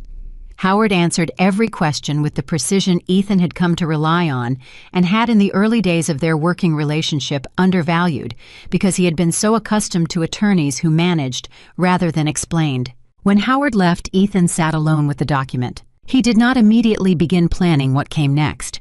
He had learned in the months since the courtroom to resist the instinct to immediately convert every new reality into a strategy. The strategy instinct was not bad in itself. It was the instinct that had made him genuinely good at his work that Gerald had recognized and promoted. But it had also been the instinct he had deployed in every area of his life without discrimination, including the areas where it had no business operating. You did not strategize your marriage. You did not strategize your character. He sat with the document and he thought about his father, which he had not done in a long time. His father, who had worked for 31 years at a manufacturing company in Ohio and had come home every evening smelling of the work and had sat at the kitchen table and asked Ethan about his day with genuine, undistracted attention. His father, who had never made more than $60,000 a year and had considered it sufficient because what he was building was not a financial empire, but a family, which required a different kind of investment and produced a different kind of return. Ethan had spent his entire adult life deciding his father's version was smaller than what he wanted. He sat there and wondered for the first time without defensiveness whether it had been. His phone buzzed. He looked at it. A number he didn't recognize. He almost ignored it. Then he answered because he had learned in the months since the courtroom that not answering things was how things became larger than they needed to be. Mr. Caldwell, male voice, calm professional with the particular warmth of someone who is accustomed to delivering messages on behalf of other people. My name is James Whitmore. I'm Richard Whitmore's personal assistant. Mr. Whitmore is requesting a meeting. At your convenience and with the full understanding that you are under no obligation of any kind. He asked me to be explicit about that. Ethan held very still. Richard Whitmore wants to meet with me, he said. Yes, sir. Why? He didn't specify the full reason, Mr. Caldwell. He said only that he had something he wanted to say directly and that he believed you deserved to hear it in person rather than through any other channel. Ethan thought about the courtroom, the gray jacket, the patience. Are you sure you understand what you just won, the measured, entirely unperformative quality of a man who had already arranged everything necessary and was simply waiting for the right moment to speak? Tell him yes, Ethan said. Shall I suggest a time? Whatever works for him, Ethan said. He put the phone down. He sat with the peculiar suspended quality of a person who has just agreed to a meeting that their earlier self would have approached with strategy and performance and the careful construction of an impression, and who is now approaching it with nothing except the decision to show up as himself and let whatever happened happen. It was, he thought, the most honest RSVP he had given in years. The meeting with Richard Whitmore took place 4 days later in a private dining room at a club in Midtown that Richard used for conversations he wanted to have without ambient noise. Ethan arrived early. Richard arrived at the exact appointed time, wearing a jacket that was different from the gray courthouse jacket, but carried the same quality of deliberate understatement. He did not make Ethan wait. He did not open with pleasantries that would have felt false given the context. He sat, he accepted coffee, and he looked at Ethan with the full specific attention that Ethan had seen him give to everything in the courtroom, and that he now understood was simply how Richard Whitmore operated, completely present, completely attentive, wasting nothing on performance. "I read the findings," Richard said. "I assumed you might," Ethan said. "Cooperation credit was applied appropriately." A pause. "The bar period is significant." "It is," Ethan said. "How are you managing the practical aspects?" It was not the question Ethan had expected. He had expected he wasn't sure what he had expected. Something with edges, something that established position. "Howard Cass has structured the remediation framework," Ethan said. "The penalty payment is arranged. The compliance monitoring is straightforward." He paused. "The practical aspects are manageable. The other parts are taking more work." Richard nodded slowly, like the answer was what he expected, and he was confirming receipt. "I want to tell you something," Richard said, "and I want to be clear that I'm not saying it for your benefit specifically. I'm saying it because I spent 40 years learning it, and I've learned that passing it to the right person at the right time is the only way it doesn't die with the person who figured it out." Ethan waited. "Money doesn't change people," Richard said. "I've watched people believe that their entire lives believe that wealth will make them more of whatever they want to be, more confident, more generous, more certain, more free." He wrapped his hands around the coffee cup. "It doesn't. It removes friction. And what you discover when friction is removed is exactly who you were when the friction was present, just more visible, just more available to be seen." Ethan looked at him. "You spent the duration of your marriage to my daughter building a version of yourself that required constant friction management," Richard said.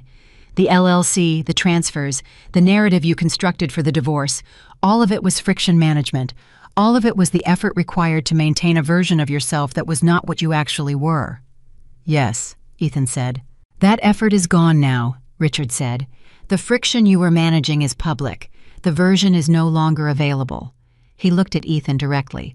"What's left is the actual material, and what you do with the actual material is the only question that matters from this point forward." Ethan held the coffee cup and said nothing for a moment. "She built something," he said finally. "Claire built something real." "She did," Richard said. "I read about the first cohort," Ethan said.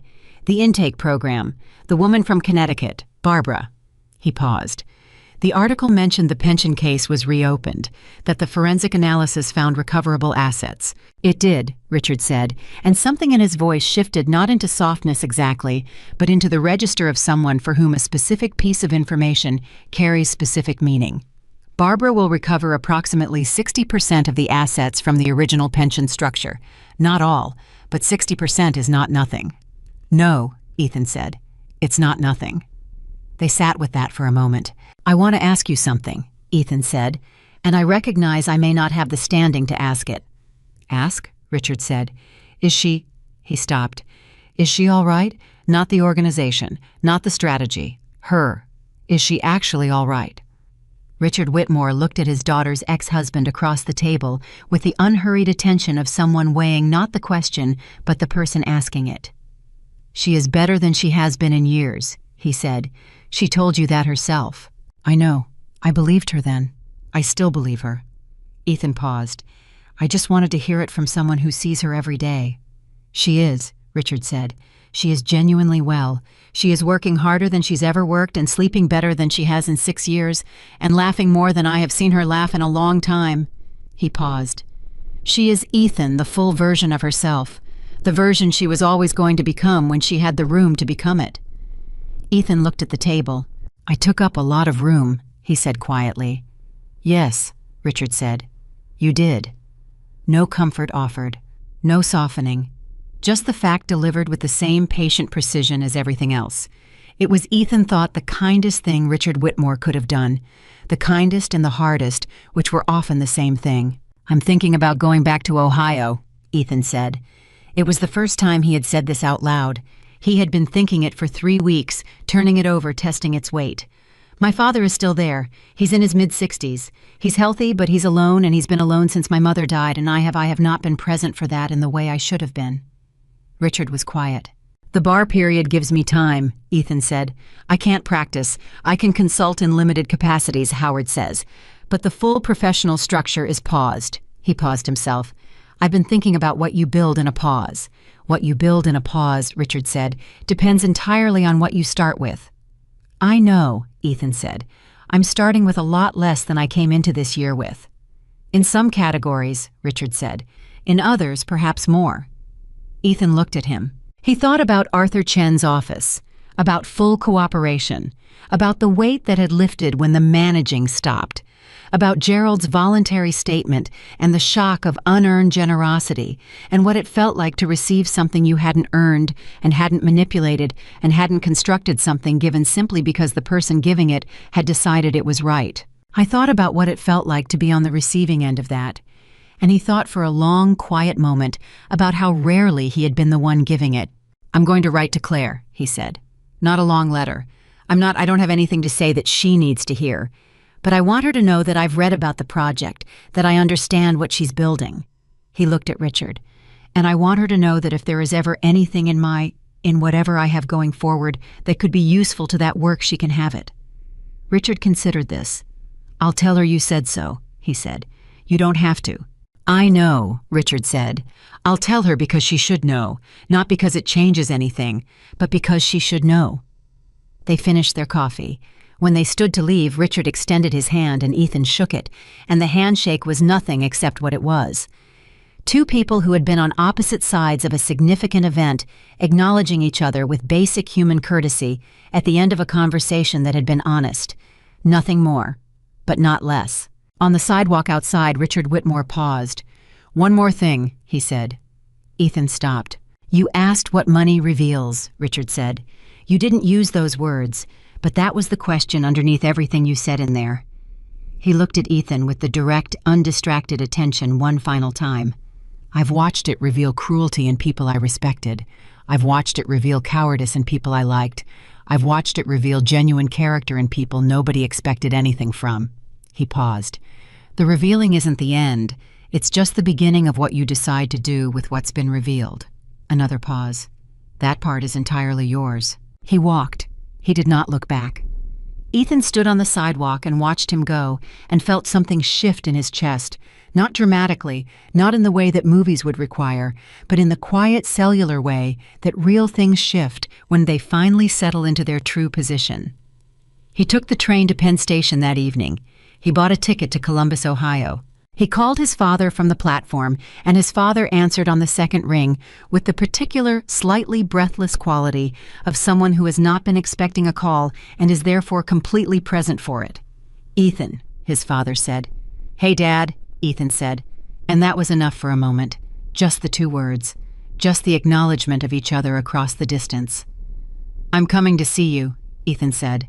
"If that's all right. I'd like to come for a while, not just a visit."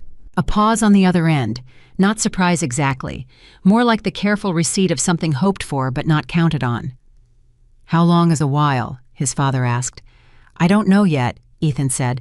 "Long enough to figure some things out." His father was quiet for a moment. "I'll make up the room," he said. "You don't have to."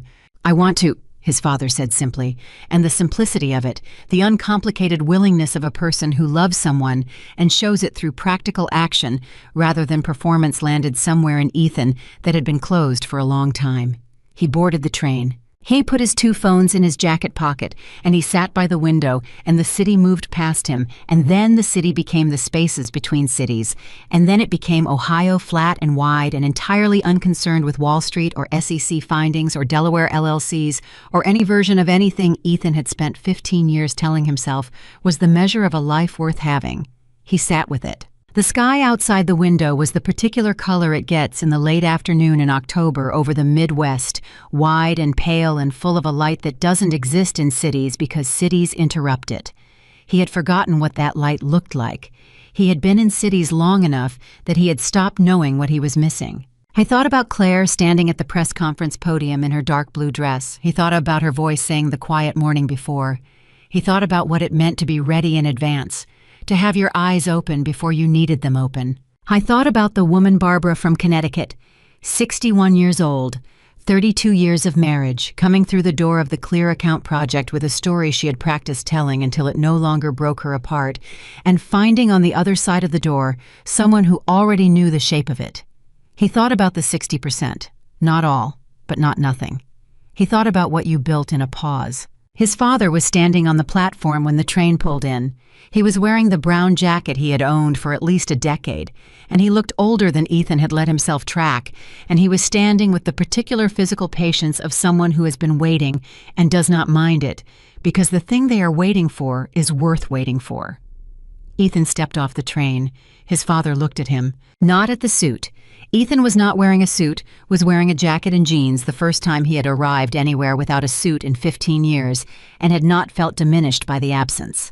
His father looked at him, at his son's face, with the clear, unperformative attention that Ethan now recognized as something he had grown up surrounded by and had spent his adult life in the most painful possible irony trying to find in rooms where it had never existed. "You look tired," his father said. "I am tired," Ethan said. His father put a hand on his shoulder, briefly, the way you hold something briefly when you want it to know it's held. "Come on," he said. "I made dinner." They drove home in the particular comfortable silence of people who know each other at the molecular level, who have shared enough time and enough quiet that conversation is not required to fill it. At the dinner table, his father asked no questions about the SEC, about the firm, about the divorce, about any of the architecture of the year that had just passed. He asked whether Ethan still liked green beans. Ethan said he did. His father served green beans. And that was the meal. Simple food at a simple table with his father, who had built his version of a life through 31 years of showing up for the people immediately in front of him, which was the only building strategy that had ever produced something that lasted. Ethan ate. He slept that night in the room his father had made up with the particular quality of sleep that comes when the managing has genuinely stopped. Not the shallow strategy-adjacent rest of someone who has set aside one problem to address another, the actual thing. He woke up without an alarm. He sat at his father's kitchen table in the morning with coffee and no phones and no document on the table, except a legal pad on which, over the course of an hour, he wrote a letter to Gerald Merritt that was not reviewed by Howard Cass before sending. He wrote about what it had meant to find out about the voluntary statement. He wrote it plainly, without craft, without the professional register he had deployed for 15 years. He wrote it the way his father would have written it, which was the way his father spoke directly without performance, saying the thing that was true. He thanked Gerald. He said he understood that the statement had not been an expression of approval and was not an invitation to resume any professional relationship. He said he understood that it had been an act of genuine character, of seeing the complete person rather than only the worst choices, and that it had cost Gerald something to submit it, and that the cost was not lost on him. He said he intended to be worth the statement over time, in whatever rebuilt form that looked like. He sealed the letter. He drove to the post office. He sent it. Then he drove back to his father's house, and he parked in the driveway, and he sat in the car for a moment, just a moment, and he thought about the courtroom one more time, not the strategy, not the documentation, not the regulatory outcome, not the laugh which still lived in him with a specific quality of shame that he understood he would need to sit with for a long time. He thought about the moment before the laugh. He thought about Claire's face when she had held his gaze for the last time, the complete clarity of it, the absence of performance, the specific quality of a person who has seen you fully, who has waited to see all of you, and who has decided with full information that the decision they are making is the right one. She had not looked at him with hatred. She had not looked at him with satisfaction. She had looked at him with the particular costly compassion of someone who loved you and grieved what you chose and would not carry it for you. And then she had looked away, and then she had walked out with her father into whatever she was going to build, and she had not looked back. He sat in his father's driveway in Ohio and understood finally at the cellular level what the old man had meant in the courtroom hallway when he said it. Not knowing is not the same as not choosing. I had chosen. He had chosen poorly, deliberately, over a period of years, while the woman he had categorized as ordinary sat beside him and chose every single day to be exactly who she was. He sat with it. He did not try to reframe it. He walked into his father's house. He said, "Do you need help with anything today?" His father looked up from the newspaper. "The back steps need repairing," he said. "I've been putting it off." "I'll do it," Ethan said. "You know how to fix steps." "No," Ethan said, "but I can learn." His father looked at him for a moment. Then he set down his newspaper. "I'll show you," he said. And that was where it began. Not in a courtroom, not in a regulatory document, not in the ruins of a career that had been built on the wrong foundation. It began in a quiet house in Ohio with a father who had waited and a son who had finally stopped running from the simplest, most demanding truth that a life can ask of you. The truth that who you are when no one is watching is the only version of yourself that ever actually counts. Claire Whitmore had known that from the beginning. She had simply been patient enough to let Ethan discover it for himself. And in a conference room back in New York, surrounded by women who had come through doors looking for the morning, Richard Whitmore had described the quiet morning before, when you understand exactly what you have. She was already building the thing that would outlast every story anyone would ever tell about what had happened between them. She was building it one woman at a time with full attention, with the organization of someone who had signed documents she hadn't read and understood what it cost, and decided that cost would mean something. She was building it on solid ground, and it would stand.